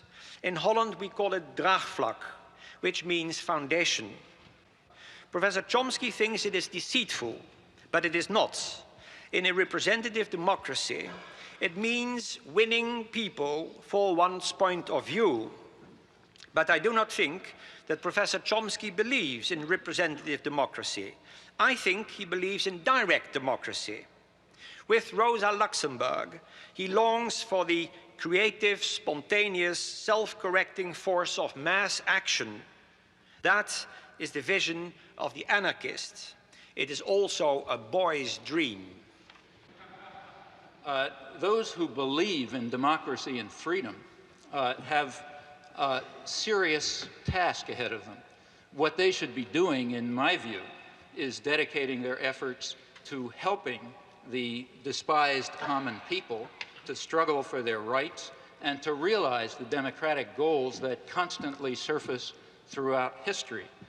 They should be serving not power and privilege, but rather their victims. Freedom and democracy are by now not merely values to be treasured, they are quite possibly the prerequisite to survival. It's a conspiracy theory, pure and simple. It is not borne out by the facts. Mr. Chairman, I have to go to Amsterdam. If you'll excuse me, I'm leaving.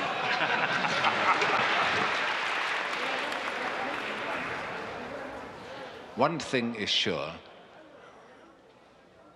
that consent has not been manufactured tonight. There is nothing more remote from what I'm discussing, or what we have been discussing, than a conspiracy theory.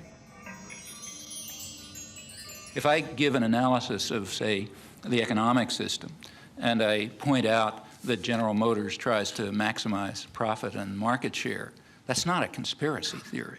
That's an institutional analysis. It has nothing to do with conspiracies. And that's precisely the sense in which we're talking about the media. The phrase conspiracy theory is one of those that's constantly brought up, and I think its effect simply is to discourage institutional analysis. Do you think there's a connection somehow about what the government wants us to know and what the media tell us? It's not communism, but I think to a certain point, it is sensitized. They don't always tell, I guess, John, they don't always tell the truth the way it goes, huh? Got that right. You think that the information you're getting from this paper is biased in any way? Or? Oh, yeah. I think by and large it's well done. You get both sides of the stories. You get the liberal side and the conservative side, so to speak. But I don't think you get a very balanced picture because they only have 20 seconds, 30 seconds for a news item or whatever, and they're going to pick out a highlight, and every network is going to cover the same highlight, and that's all you're going to see. You get what they want you to hear. Do you think they're biased in some way then? Yeah. Here we go. See you later.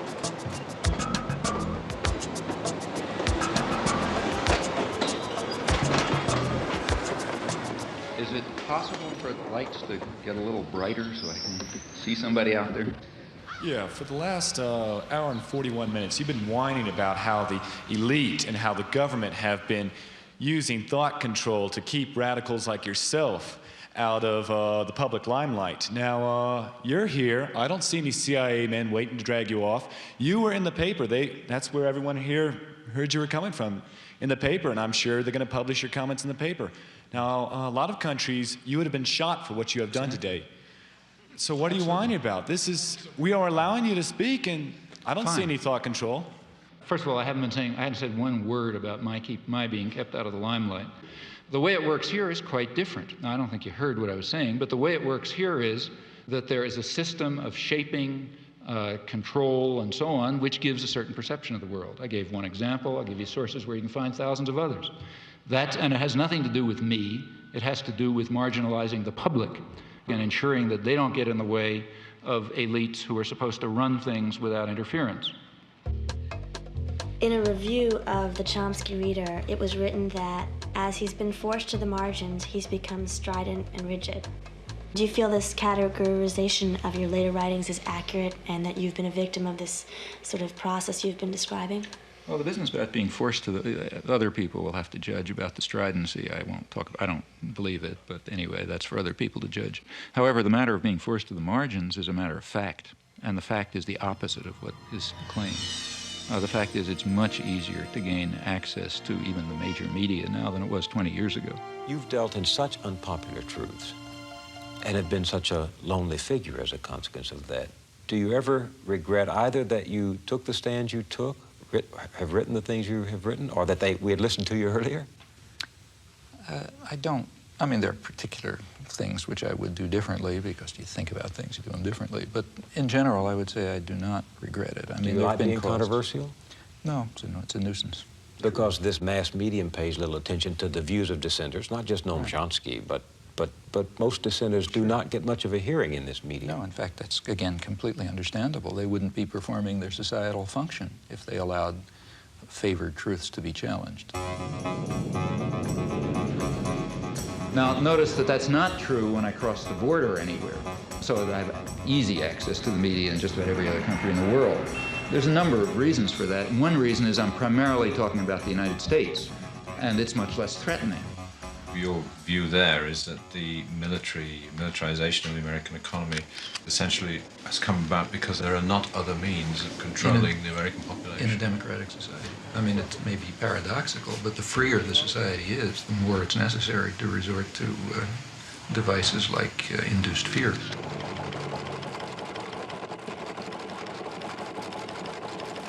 Okay, I'll go along with that. Arguably, he is the most important intellectual alive today. And if my program can give him 500,000 people listening or 750,000 people listening, I'll be delighted. Okay, Professor, and you're on time. Wartime planners understood that actual war aims should not be revealed. Part of the reason why the media in Canada and Belgium and so on are more open is that it just doesn't matter that much what people think. It matters very much what the politically articulate sectors of the population, those narrow minorities, think and do in the United States because of its overwhelming dominance on the world scene. But of course that's also a reason for wanting to work here. What we might call the fifth freedom, the freedom to rob, exploit, and dominate, and to curb mischief by any feasible means. Let's conclude, not include. The United States is ideologically narrower in general than other countries. Furthermore, the structure of the American media is such as to pretty much eliminate critical discussion. Our guests are as far apart on the contra question as American intellectuals can be. Now, if we had the slightest concern with democracy, which we do not in our foreign affairs and never have, we would turn to countries where we have influence, like El Salvador. Now, in El Salvador, they don't call the archbishop bad names. What they do is murder him. They do not censor the press. They wipe the press out. They sent the army in to blow up the church radio station. The editor of the independent newspaper was found in a ditch, mutilated and cut to pieces with machete. May I continue? I did not interrupt you. Don't you ever want to put a time value on anything you say, or do you want to lie I'm talking about 1980. You are a systematic liar. Did these things happen or didn't they? These things did not happen in the context in which you suggest Really? at all. You are a phony, mister, and it's time that the people read you correctly. It's clear why you want to divert me from the discussion that No, it's not. It's because you just get tired of rubbish. But let's continue with... Except we can't. I'm afraid we're out of time. We thank you both, John Silver and Noam Chomsky. Okay. Last time you were here, you spoke about how when you go overseas, you are given access to the mass media. But here, that doesn't seem to be the case. Has that changed at all? Have you ever been invited to appear on Nightline or Brinkley Yes, I have a couple times been invited to speak on Nightline. Couldn't do it. I had another talk and something or other. And to tell you the honest truth, I don't really care very much. FAIR, the media monitoring group, published a very interesting study of Nightline. It shows that their conception of a spectrum of opinion is ridiculously narrow, at least by European or world standards.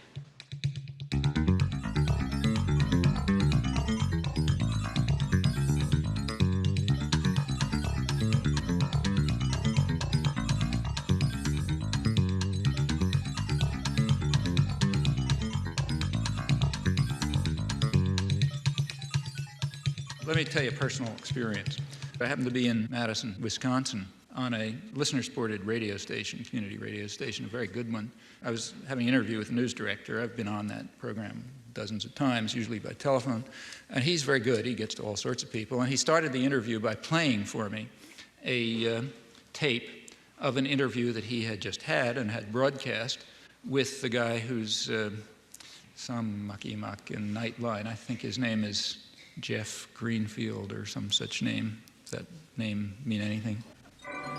I'm Jeff Greenfield for Nightline in New York. What about just in the selection of guests to analyze things? Why is Noam Chomsky never on Nightline? I couldn't begin to tell you. He's one of the leading intellectuals in the entire world. I have no idea. I mean, I can make some guesses. He may be one of the leading intellectuals who can't talk on television. You know, that's a standard that's very important to us. If you got a 22-minute show and a guy takes 5 minutes to warm up, now I don't know whether Chomsky does or not, he's out. One of the reasons why Nightline has the usual suspects is one of the things you have to do when you book a show is know that the person can make the point within the framework of television. And if people don't like that, they should understand it is about as sensible to book somebody who will take 8 minutes to give an answer as it is to book somebody who doesn't speak English. But in the normal given flow, that's another culture-bound thing. We got to have English-speaking people. We also need concision. So Greenfield, or whatever his name is, hit the nail on the head. The U.S. media are alone in that it is, you must meet the condition of concision. You got to say things between two commercials or in 600 words. And that's a very important fact, because the beauty of concision, you know, saying a couple of sentences between two commercials, the beauty of that is that you can only repeat conventional thoughts. I was reading Chomsky 20 years ago. I think his notion, didn't he co-author a new book called Engineering Consent or The Manufacturing of Consent? I mean, some of that stuff to me looks like it's from Neptune. This is the first time the Neptune system has been seen clearly by human eyes. These pictures, taken only hours ago by Voyager 2, are its latest contribution. You know, he's perfectly entitled to say that I'm seeing it through a prism, too. But my view of that, of his notions about the limits of debate in this country, is absolutely wacko. Suppose I get up on Nightline, say, and I'm given whatever it is, 2 minutes, and I say Gaddafi's a terrorist, Khomeini's a murderer, you know, et cetera, et cetera. The Russians, you know, invaded Afghanistan, all this sort of stuff. I don't need any evidence. Everybody just nods. On the other hand, suppose you say something that just isn't regurgitating conventional pieties. Suppose you say something that's the least bit unexpected or controversial.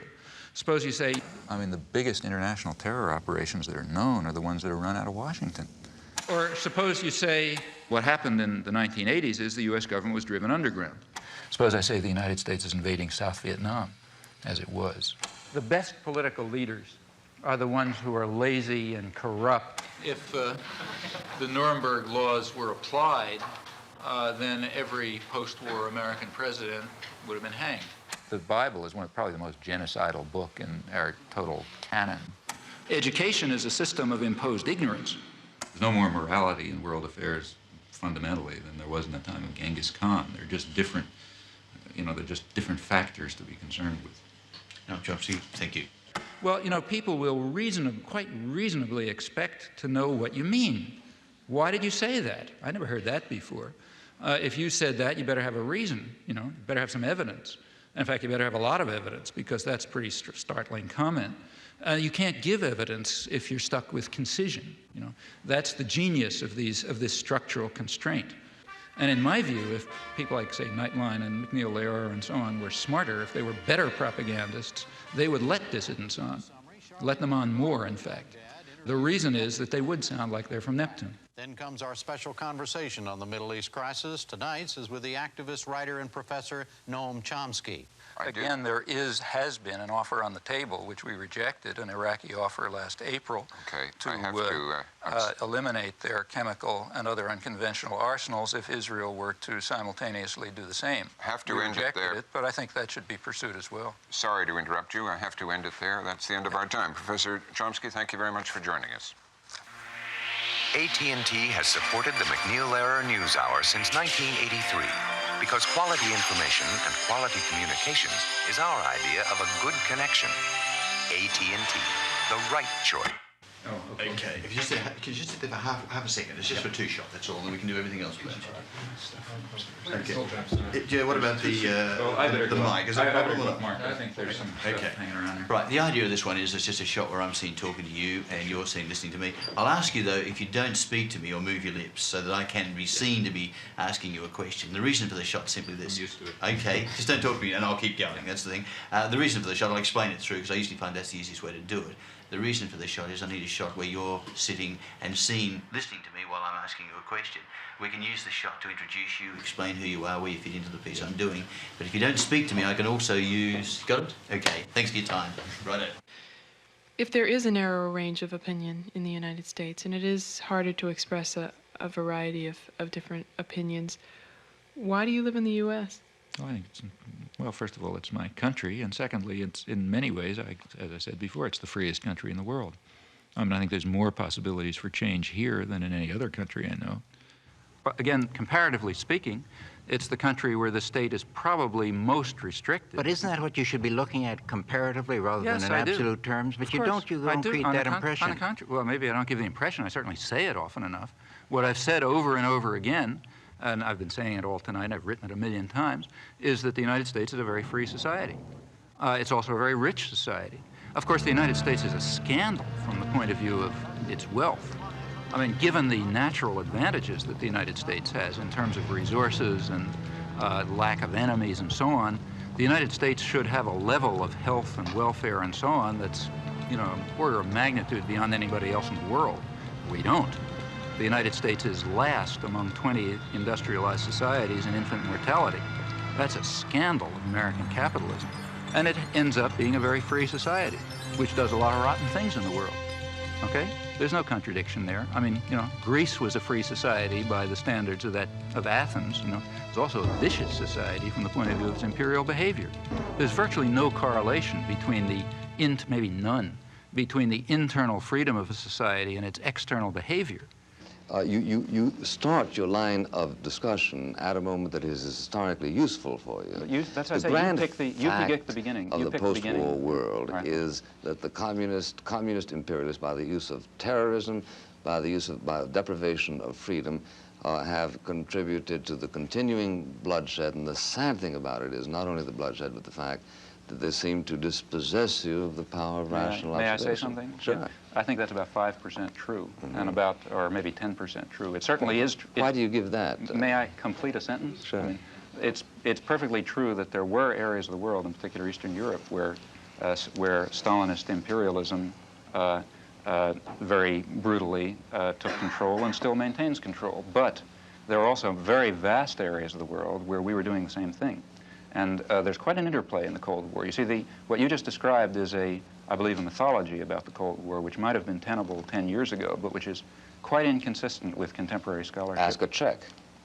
Ask a Guatemalan, ask a Dominican, ask a person from the Dominican Republic, ask a person from South Vietnam, you know, ask a Thai. Well, obviously, we can't get away. If you can't distinguish between the nature of our venture in Guatemala and the nature of the Soviet Union's in Prague, then we have real difficulty. Explain to me the difference. Sorry. Now, what about making the media more responsive and democratic? Well, there are very narrow limits to that. It's kind of like asking, how do we make corporations more democratic? Well, the only way to do that is get rid of them, you know. I mean, if you have concentrated power, you can, I mean, I don't want to say you can do nothing. Like you can, you know, like the church can show up at the stockholders meeting and start screaming about not investing in South Africa. And sometimes that has marginal effects. I don't want to say it has no effects. But you can't really affect the structure of power, because if you, I mean, to do that would be a social revolution. And unless you're ready for a social revolution, that is, power is going to be somewhere else, the media are going to have their present structure and they're going to represent their present interests. Now, that's not to say that one shouldn't try to do things. I mean, it makes sense to try to push the limits of a system. It only takes one or two people that think they have integrity as journalists to give you some good press. See, that's important, and that goes back to something that came up before. I mean, there's a lot, you know, there are things are complex. It's not monolithic. I mean, the mass media themselves are complicated institutions with internal contradictions. So on the one hand, there's the commitment to indoctrination and control. But on the other hand, there's the sense of professional integrity. She works alone, as her own boss, writing newspaper columns and producing radio commentaries for a hodgepodge of small clients across the country. This so-called leather-lung Texan has been firing questions at our chief executives for almost 40 years. And many a young man in this country is being disillusioned totally by his government these days. Well, this is a question which you very properly bring to the attention of the nation. It's not that we haven't been holding press conferences. I was just waiting for Sarah to come back. Well, Mr. President, that's very nice of you, and I appreciate it. Sarah, I want to call your attention to a real problem we've got in this country today. Those unique and often terrifying McClendon questions reflect her desire to dig out information. And I wanted to ask your new man what he feels. With enough know-how and persistence, she usually gets her man. What would you do if you were in a situation where you were trying to be an honest reporter and you were worried sick about your country and you saw how sick it was, and you were facing this weak White House and a weak Congress as a reporter? What would you do? I think there are a lot of reporters who do a very good job. In fact, I have a lot of friends in the press who I think do a terrific job. I know they are, but I mean, they want to. But now what? Well, you have to first of all, you have to understand what the system is, and smart reporters do understand what it is. You have to understand what the pressures are, what the commitments are, what the barriers are, and what the openings are. Like right after the Iran-Contra hearings, a lot of good reporters understood, well, things are going to be a little more open for a couple of months. So they could ram through stories that they knew they couldn't even talk about before. After Watergate. And the same after Watergate. And then, you know, it closes up again and so on. Most people, I imagine, simply internalize the values. That's the easiest way and the most successful way. You just internalize the values, and then you regard yourself, in a way, correctly as acting perfectly freely. All right, let's get to the White House now, where I think veteran correspondent Frank Sesno could tell us a little bit about self-censorship. That inertial guidance system is always going on, isn't it? Is there any formal censorship there? Well, there's no self-censorship, Reed. If somebody tells me something, I'm going to pass it on, unless there's a particular and compelling reason not to. I can't deny that I wouldn't like to have access to the Oval Office and all the same maps and charts and graphs that the president's looking at, but that's not possible, it's not realistic, and it's probably not even desirable.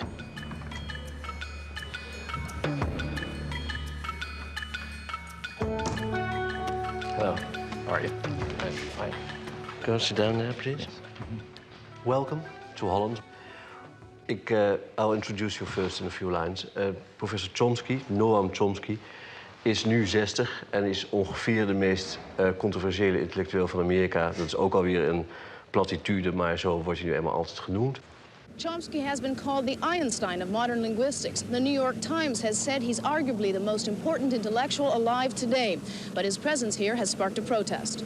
This book that has poisoned the world, and all liar in there. And as a Vietnamese people, we come here to burn the book. Vietnam! Vietnam! He said that in Vietnam there's no violation of human rights and no crime in Cambodia is wrong. Chomsky is using, he's a professor, he's using that to poison the world. And we come here to protest that. I don't mind the denunciations, frankly. I mind the lies. I mean, intellectuals are very good at lying. They're professionals at it. You know, vilification is a wonderful technique. There's no way of responding to it. If somebody calls you, an anti-Semite, what can you say? I'm not an anti-Semite. Or, somebody says you're a racist, you're a Nazi or something. You always lose. I mean, the person who throws the mud always wins because there's no way of responding to such charges. Professor Chomsky seems to believe that the people he criticizes fall into one of two classes, liars or dupes. Consider what happens when I discuss the case of Robert Faurisson. Let me recall the facts. Let's not go into details, please, because the details happen to be important. Yes, but I have only one question on the Faurisson question. Do the facts matter or don't they matter? Of course they do. Well, let me tell you what the facts are then. Faurisson says that the massacre of the Jews in the Holocaust is a historic lie. No, this is an important one. It has a lot to do with the topic. Your views are extremely controversial, and perhaps one of the things that has been most controversial and you've been most strongly criticized for was your defense of a French intellectual who was suspended from his university post for contending that there were no Nazi death camps in World War II. My name is Robert Faurisson. I am 60. I am university professor in Lyon, France. Behind me, you may see the courthouse of Paris, the Palais de Justice. In this place, I was convicted many times at the beginning of the 80s. I was charged by 9 associations, mostly Jewish associations, for inciting hatred, racial hatred, for racial defamation, for damage by falsifying a story. Professor Chomsky and a number of other intellectuals signed a petition in which Faurisson is called a respected professor of literature who merely tried to make his findings public. Perhaps we can start with just the story of Robert Faurisson and your involvement. More than 500 people signed, maybe 600, mostly universitaires, scholars. And what happened to the other 499 of them? How come we only hear about Chomsky's signature? Well, I think it's because Chomsky is in himself a kind of political power. I signed a petition calling on the tribunal to defend his civil rights. At that point, the French press, which apparently has no conception of freedom of speech, concluded that since I had called for his civil rights, I was therefore defending his theses. Faurisson then published a book in which he tried to prove that the Nazi gas chambers never existed. What we deny is that there was an extermination program and an extermination actually, especially in gas chambers or gas vans. The book contains a preface written by Professor Chomsky in which he calls Faurisson a relatively apolitical sort of liberal. A communist is a man, a Jew is a man, a Nazi is a man, I am a man. Are you a Nazi? I am not a Nazi. How would you describe yourself politically? Nothing. The preface that you wrote, that's not the preface that I wrote because I never wrote a preface, and you know that I never wrote a preface. He's referring to a statement of mine on civil liberties, which was added to a book in which Faurisson, excuse me. Yes, I used. The language you use has meaning. That's right, and the language I use. As a political liberal, or as someone whose views can be dignified by the word findings or conclusions. That is a judgment, and that is a favorable judgment of his views. On the contrary. Can I continue with the facts? Yes, you can continue with the facts for hours, but I mean, there are a few facts that, yeah, okay. Well, let's get to the so-called preface. I was then asked by the person who organized the petition to write a statement on freedom of speech, just banal comments about freedom of speech, pointing out the difference between defending a person's right to express his views and defending the views expressed. So I did that. I wrote a rather banal statement called Some Elementary Remarks on Freedom of Expression, and I told him, do what you like with it. So Pierre produced a book which all the arguments of Faurisson were to be put in front of the court. And we thought wise to use the text of Noam Chomsky as a kind of warning, a foreword, to say that it was a matter of freedom of expression, freedom of thought, freedom of research. Why did you try at the last moment to get it back from the book? That's the one thing I'm sorry about. But that's the real important thing. It's of not. course. You mean the fact that I tried to retract it? Because with that you said it was wrong of you No, I to do didn't. it. See, in fact, take a look at what I wrote a letter, which was then publicized, in which I said, look, things have reached the point where the French intellectual community simply is incapable of understanding the issues. At this point, it's just going to confuse matters even more if my comments on freedom of speech happen to be attached to this book, which I didn't know existed. So just to clarify things, you better separate them.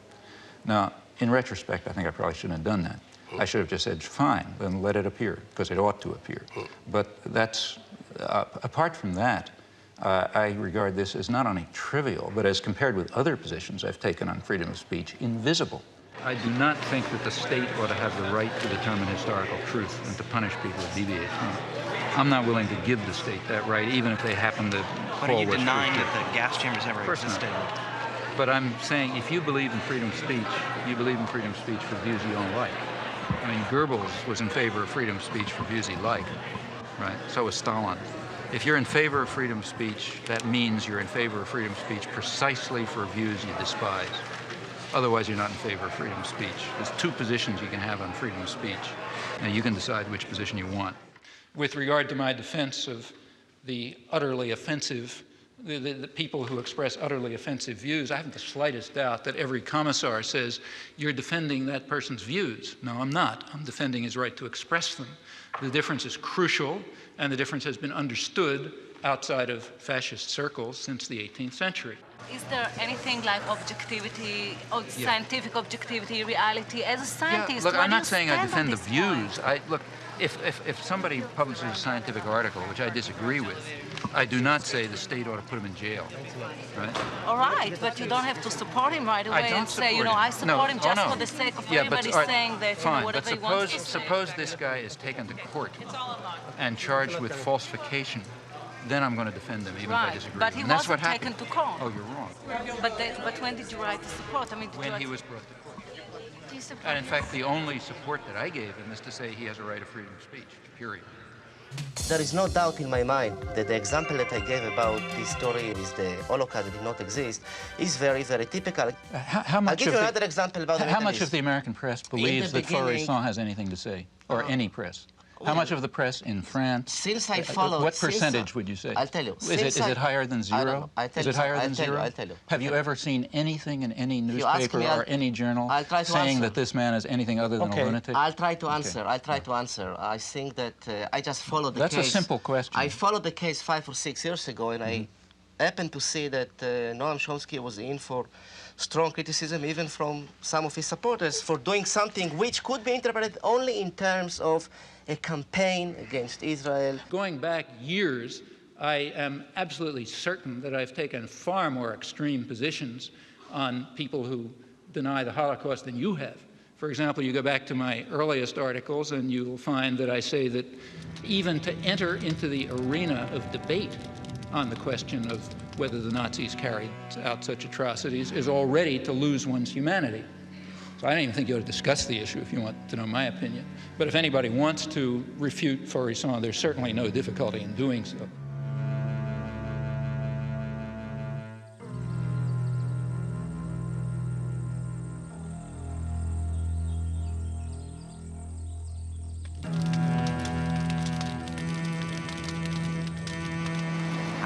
I'm not interested in freedom of speech and all that. I have to win, and that's the question. And I shall win.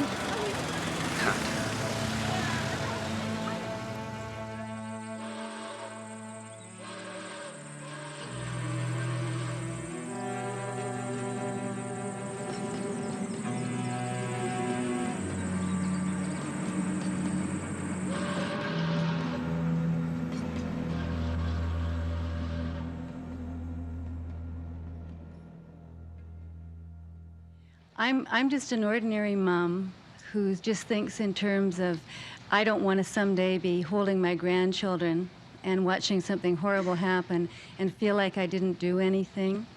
And I mean, it's obvious what you're doing, And my question is, on a practical level, where do you see the most practical place to put your energy? I mean, tonight I feel in overwhelm, like I feel like it's too big, it's too much to even make a dent in.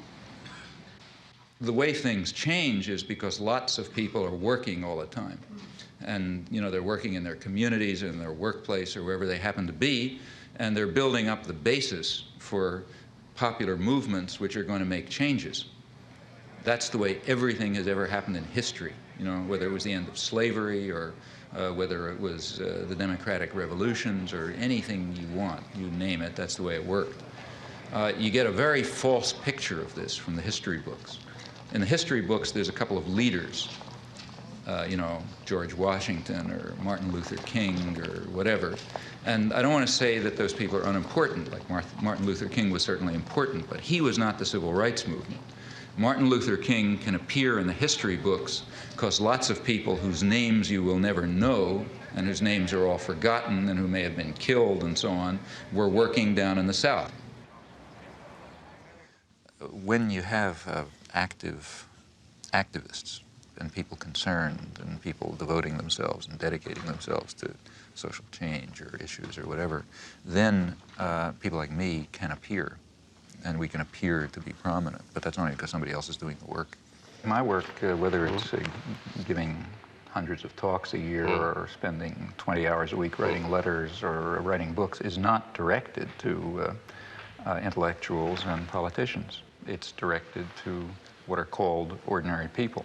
Yeah. And what I expect from them is, in fact, exactly what they are, that they should try to understand the world and act in accordance with their decent impulses, and that they should try to improve the world. And many people are willing to do that, but they have to understand. And in fact, as far as I can see, in these things, I feel that I'm simply helping people develop courses of intellectual self-defense. What did you mean by that? What would such a course be? I don't mean go to school, because they're not going to get it there. It means you have to develop an independent mind and work on it. Now, that's extremely hard to do alone. You know? The beauty of our system is it isolates everybody. Each person is sitting alone in front of the tube. You know? It's very hard to have ideas or thoughts under those circumstances. You can't fight the world alone. Some people can, but it's pretty rare. The way to do it is through organization.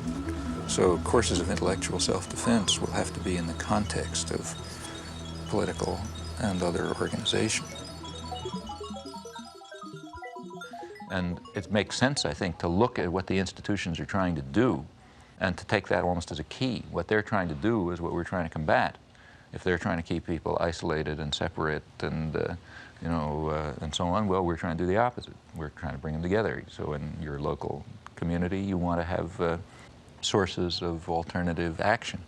People with parallel concerns, maybe differently focused, but at the core, sort of similar values and a similar interest in helping people learn how to defend themselves against external power and taking control of their lives and, you know, reaching out your hand to people who need it.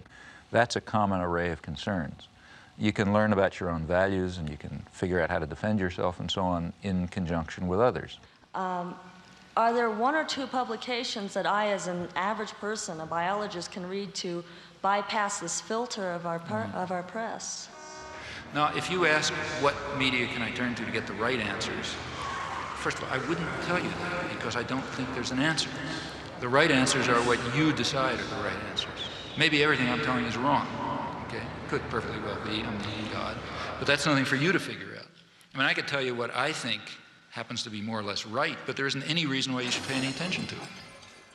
What impact do you feel alternative media is currently having or could potentially have? I'm actually a little more interested in its potential. And just to define my terms, by alternative media, I'm referring to media that are or could be citizen-controlled as opposed to state or corporate control. You know, that's what's kept people together. To the extent that people are able to do something constructive, it's because they have some way of interacting. I mean, I've always felt it would be a very positive thing, and it should be pushed as far as it can go. I think it's going to have a very hard time. There's just such a concentration of resources and power that alternative media, while extremely important, are going to have quite a battle. It's true there are things which are small successes, but it's because people have just been willing to put in incredible effort. Like, say, take Z Magazine. I mean, that's a national magazine which literally has a staff of 2 and no resources.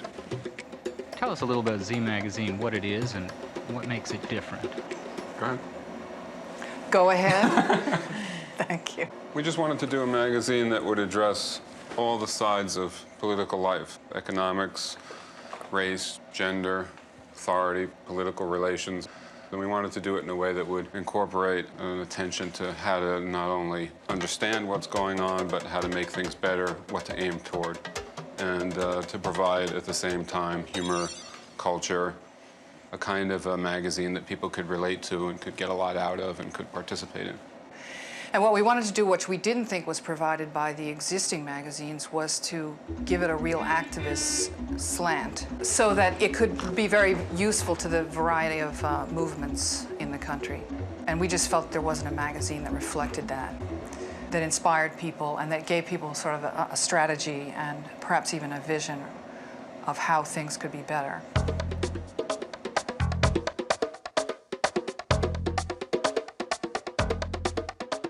South End Press has sort of made it.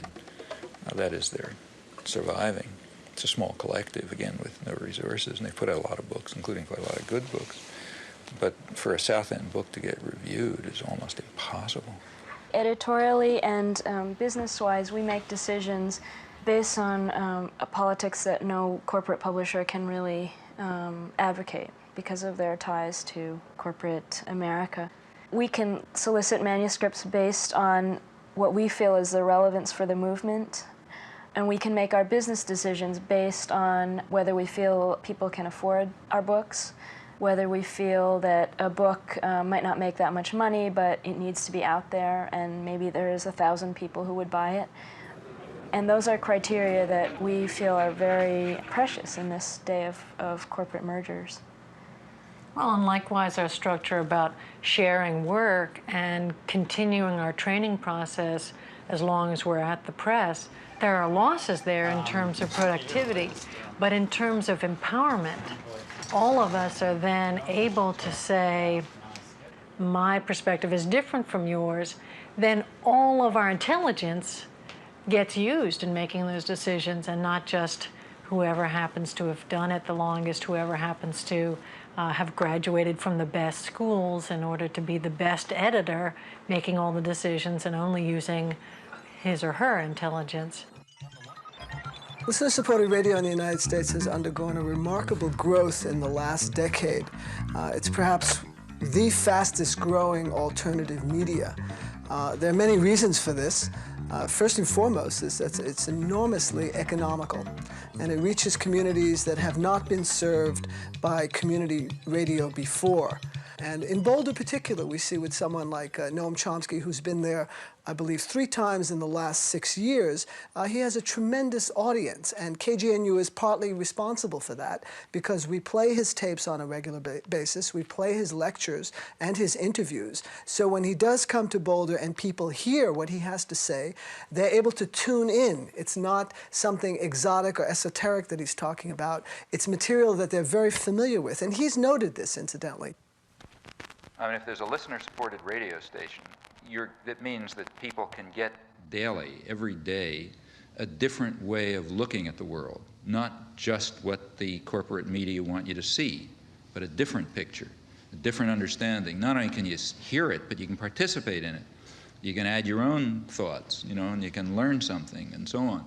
Well, that's the way people become human, you know. That's the way you become human participants in a social and political system. Hello, I'm Ed Robinson, and this is Non-Corporate News. What is non-corporate news, and why is it necessary? I didn't want to just show another film at a library or something. I wanted to make my own statement. I thought it'd be more fun to do, and perhaps I could get other people involved in a project besides showing a film. We could make a film or a video. The local cable station's hooked up to 3 communities: Lynn, Swampscott, and Salem. So that's 30,000 people, or 30,000 homes, I'm not sure, but I'm sure a lot of people will see it, and it'll be the kind of people who don't go out to see a film. It'll go right into their houses, so if they're flipping through the channels, they might be able to get a completely new idea of the world.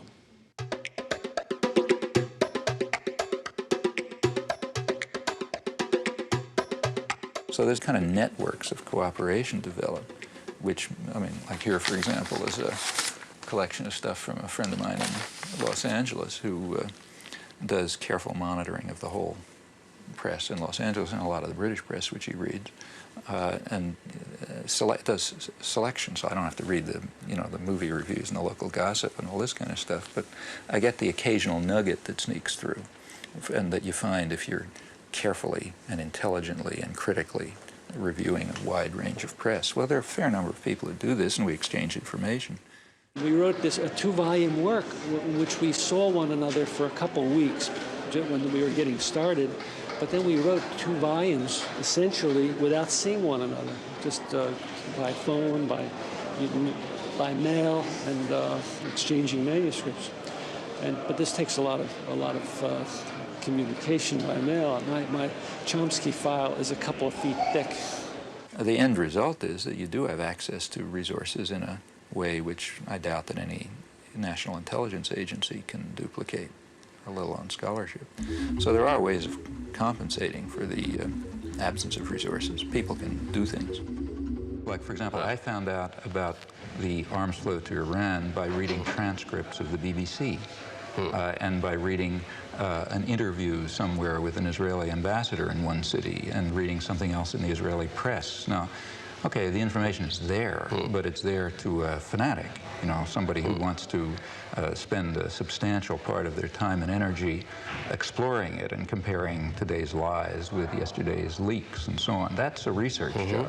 And it's, you know, it just simply doesn't make any sense to ask the general population to dedicate themselves to this task on every issue. I'm not given the false modesty. There are things that I can do, and I know that I can do them reasonably well, including analysis and,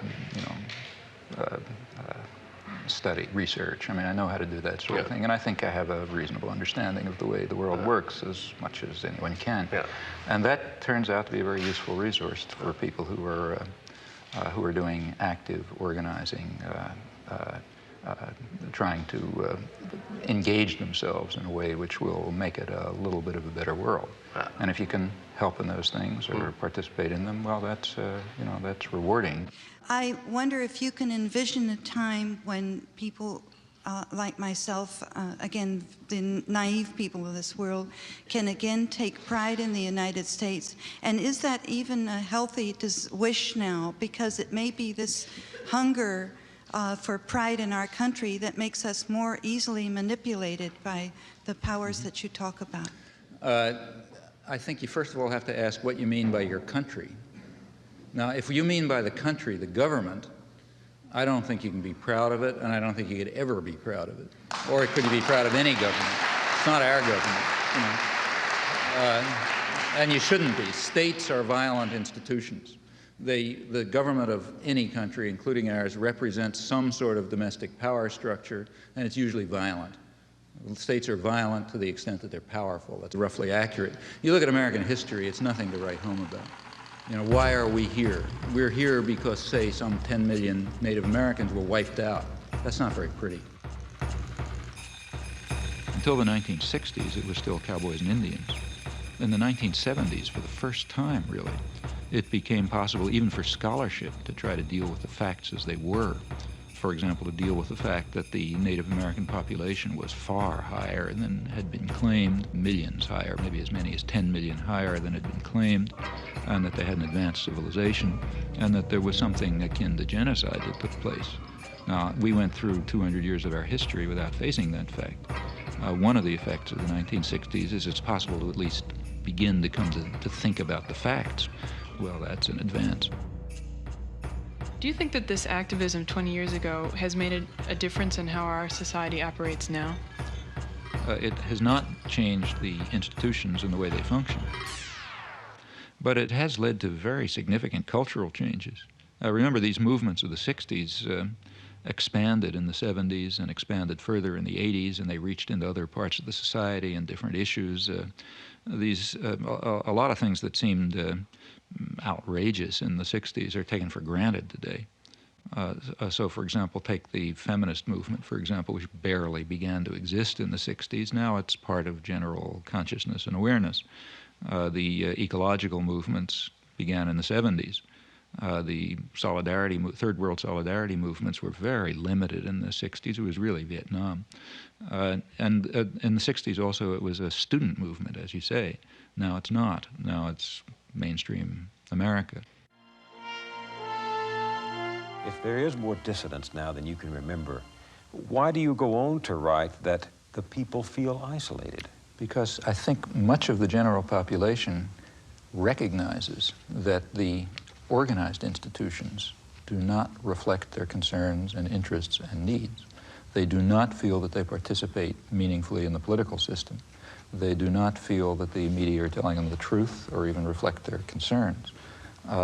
They go outside of the organized institutions to act. We see more and more of our elected leaders and know less and less of what they're doing. Yeah. This medium does that. Very striking. In fact, the presidential elections have been almost removed from the point where the public even takes them seriously as involving a matter of choice. So what do you think about what goes on in the White House? It's kept too private, I think. Yeah, they should come out. I know. People. Yeah. Who should talk to the people? George Bush. Well, it means that the political system increasingly functions without public input. It means to an increasing extent, not only do people not ratify decisions presented to them, but they don't even take the trouble of ratifying them. They assume that the decisions are going on independently of what they may do in the polling booth. Ratification would be what? Well, ratification would mean a system in which there are two positions presented to me, the voter. I go into the polling booth and I push one or another button depending on which of those positions I want. That's a very limited form of democracy. Really meaningful democracy would mean that I play a role in forming those decisions and creating those positions. And that would be real democracy. That's not We're happening. very far from that. But we're even departing from the point where there is ratification.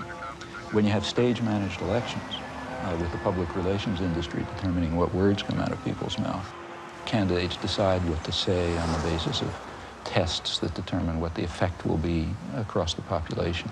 Somehow people don't see how profoundly contemptuous that is of democracy.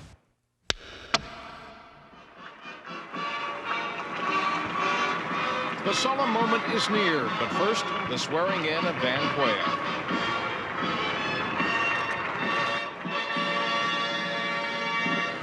Please move to your seats.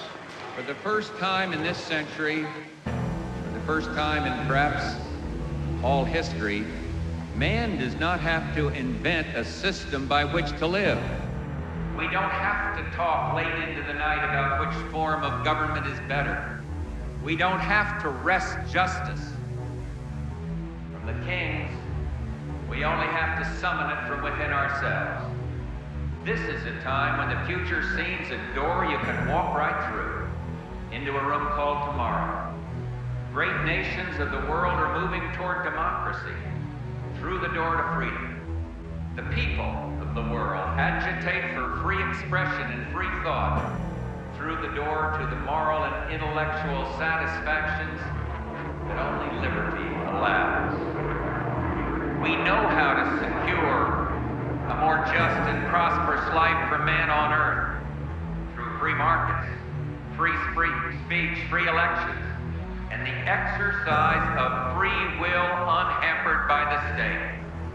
I've spoken at 1,000 points of light of all the community organizations that are spread like stars throughout the nation doing good.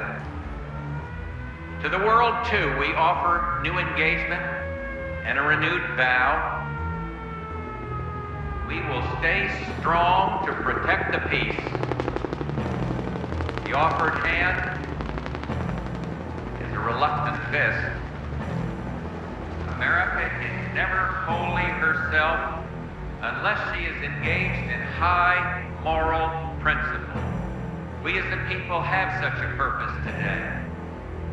It is to make kinder the face of the nation and gentler the face of the world.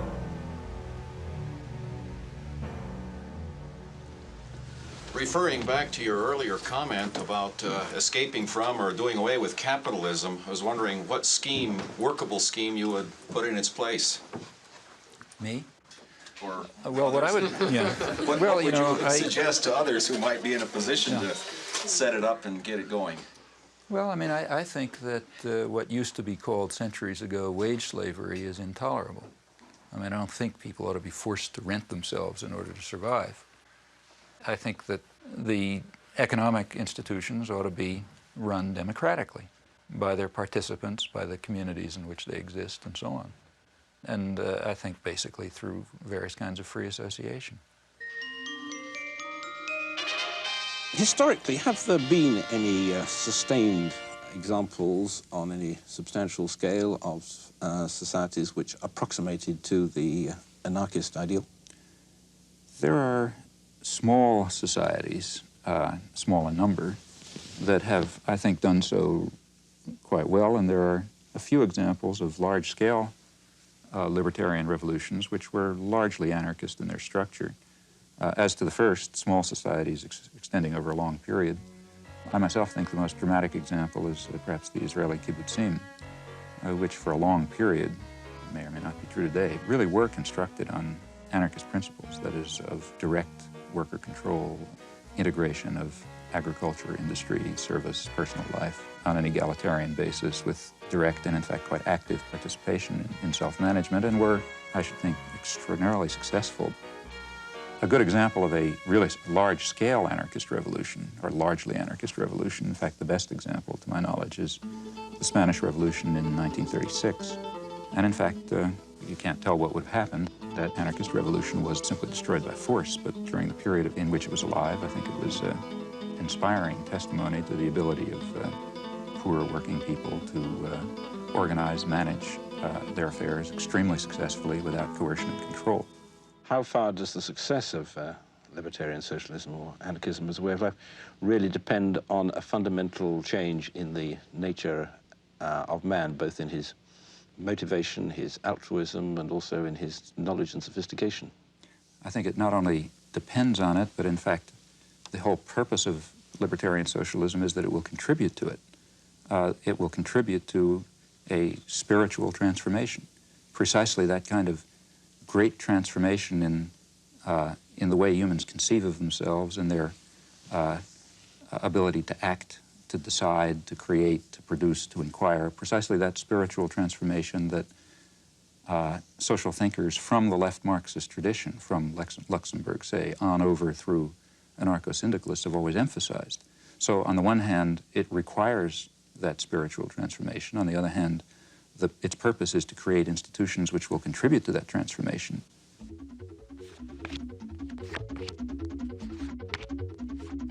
You've written that in looking at contributions of gifted thinkers, one must make sure to understand their contributions, but also to eliminate the errors in them.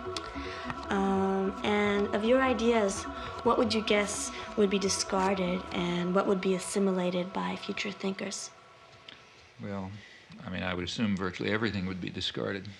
For example, here we have to distinguish. I mean, the work that I do in my professional area, I mean, if I still believed what I believed 10 years ago, I'd assume the field is dead. So I assume that when next time you read a student's paper, you're going to see something that has to be changed, and you continue to make progress. In dealing with social and political issues, in my view, what is at all understood is pretty straightforward. I don't think that there may be deep and complicated things, but if so, they're not understood. The basic ways, to the extent that we understand society at all, it's pretty straightforward. And I don't think that those simple understandings are likely to undergo much change. The point is that you have to work. And that's why the propaganda system is so successful. Very few people are going to have the time or the energy or the commitment to carry out the constant battle that's required to get outside of, McNeil Lehrer or Dan Rather or somebody like that.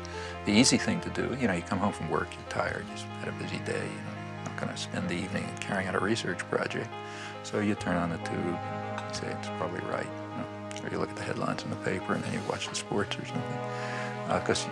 And that's basically the way the system of indoctrination works. Sure, the other stuff is there, but you're going to have to work to find it. Modern industrial civilization has developed within a certain system of convenient myths. The driving force of modern industrial civilization has been individual material gain, which is accepted as legitimate, even praiseworthy, on the grounds that private vices yield public benefits in the classic formulation. Now, it's long been understood very well that a society that is based on this principle will destroy itself in time. It can only persist with whatever suffering and injustice it entails, as long as it's possible to pretend that the destructive forces that humans create are limited, that the world is an infinite resource, and that the world is an infinite garbage can. At this stage of history, either one of two things is possible. Either the general population will take control of its own destiny and will concern itself with community interests, guided by values of solidarity and sympathy and concern for others, or alternatively, there will be no destiny for anyone to control. As long as some specialized class is in a position of authority, it is going to set policy in the special interests that it serves. But the conditions of survival, let alone justice, require rational social planning in the interests of the community as a whole, and by now that means the global community. The question is whether privileged elites should dominate mass communication and should use this power as they tell us they must, namely to impose necessary illusions, to manipulate and deceive the stupid majority and remove them from the public arena. The question in brief is whether democracy and freedom are values to be preserved or threats to be avoided. In this possibly terminal phase of human existence, democracy and freedom are more than values to be treasured. They may well be essential to survival. Thank you.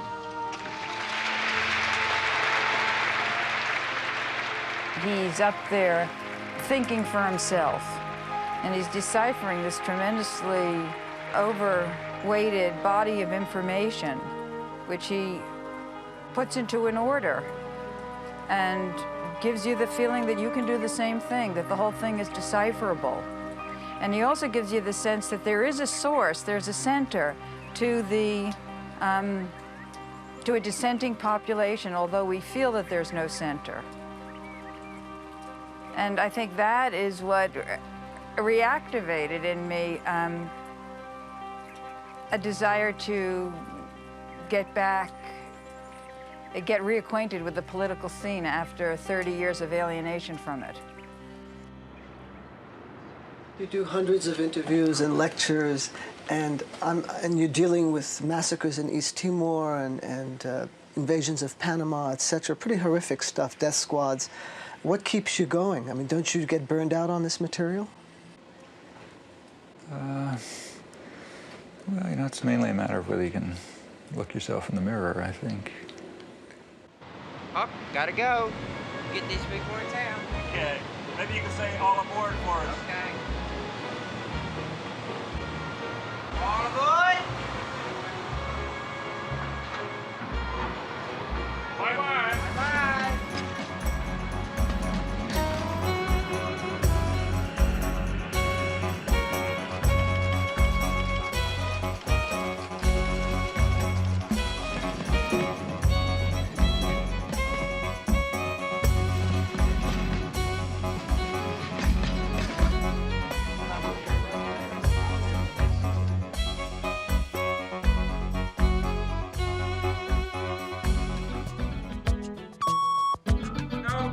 Couldn't see it. Just hit the microphone. Thank you. Bye, Canada. Goodbye, Canada. Bye. So I've gone past the hour that you agreed to. Can I didn't get the introduction. You said that he's from Harvard. Oh, I heard that. Oh, yes, that's true, yeah. We'll bleep it. Sorry about making you answer that. No, that's okay. It's so short. It worked. Did we hit it in 2 minutes? Or? Well, we did pretty well, actually. That means less sports, and that's fine with me. You know, the poor people out there, they don't know what's going on. If the people knew what you say here today, there'd be a heck of a change. Thank you. On that optimistic note, Professor Chomsky, thank you very much indeed. So how did it go? Oh, I thought it was sort of technical sounding, but I don't know, there wasn't much of a rhythm. Did you ever think of running for president? If I ran for president, first thing I'd do is tell people not to vote for me.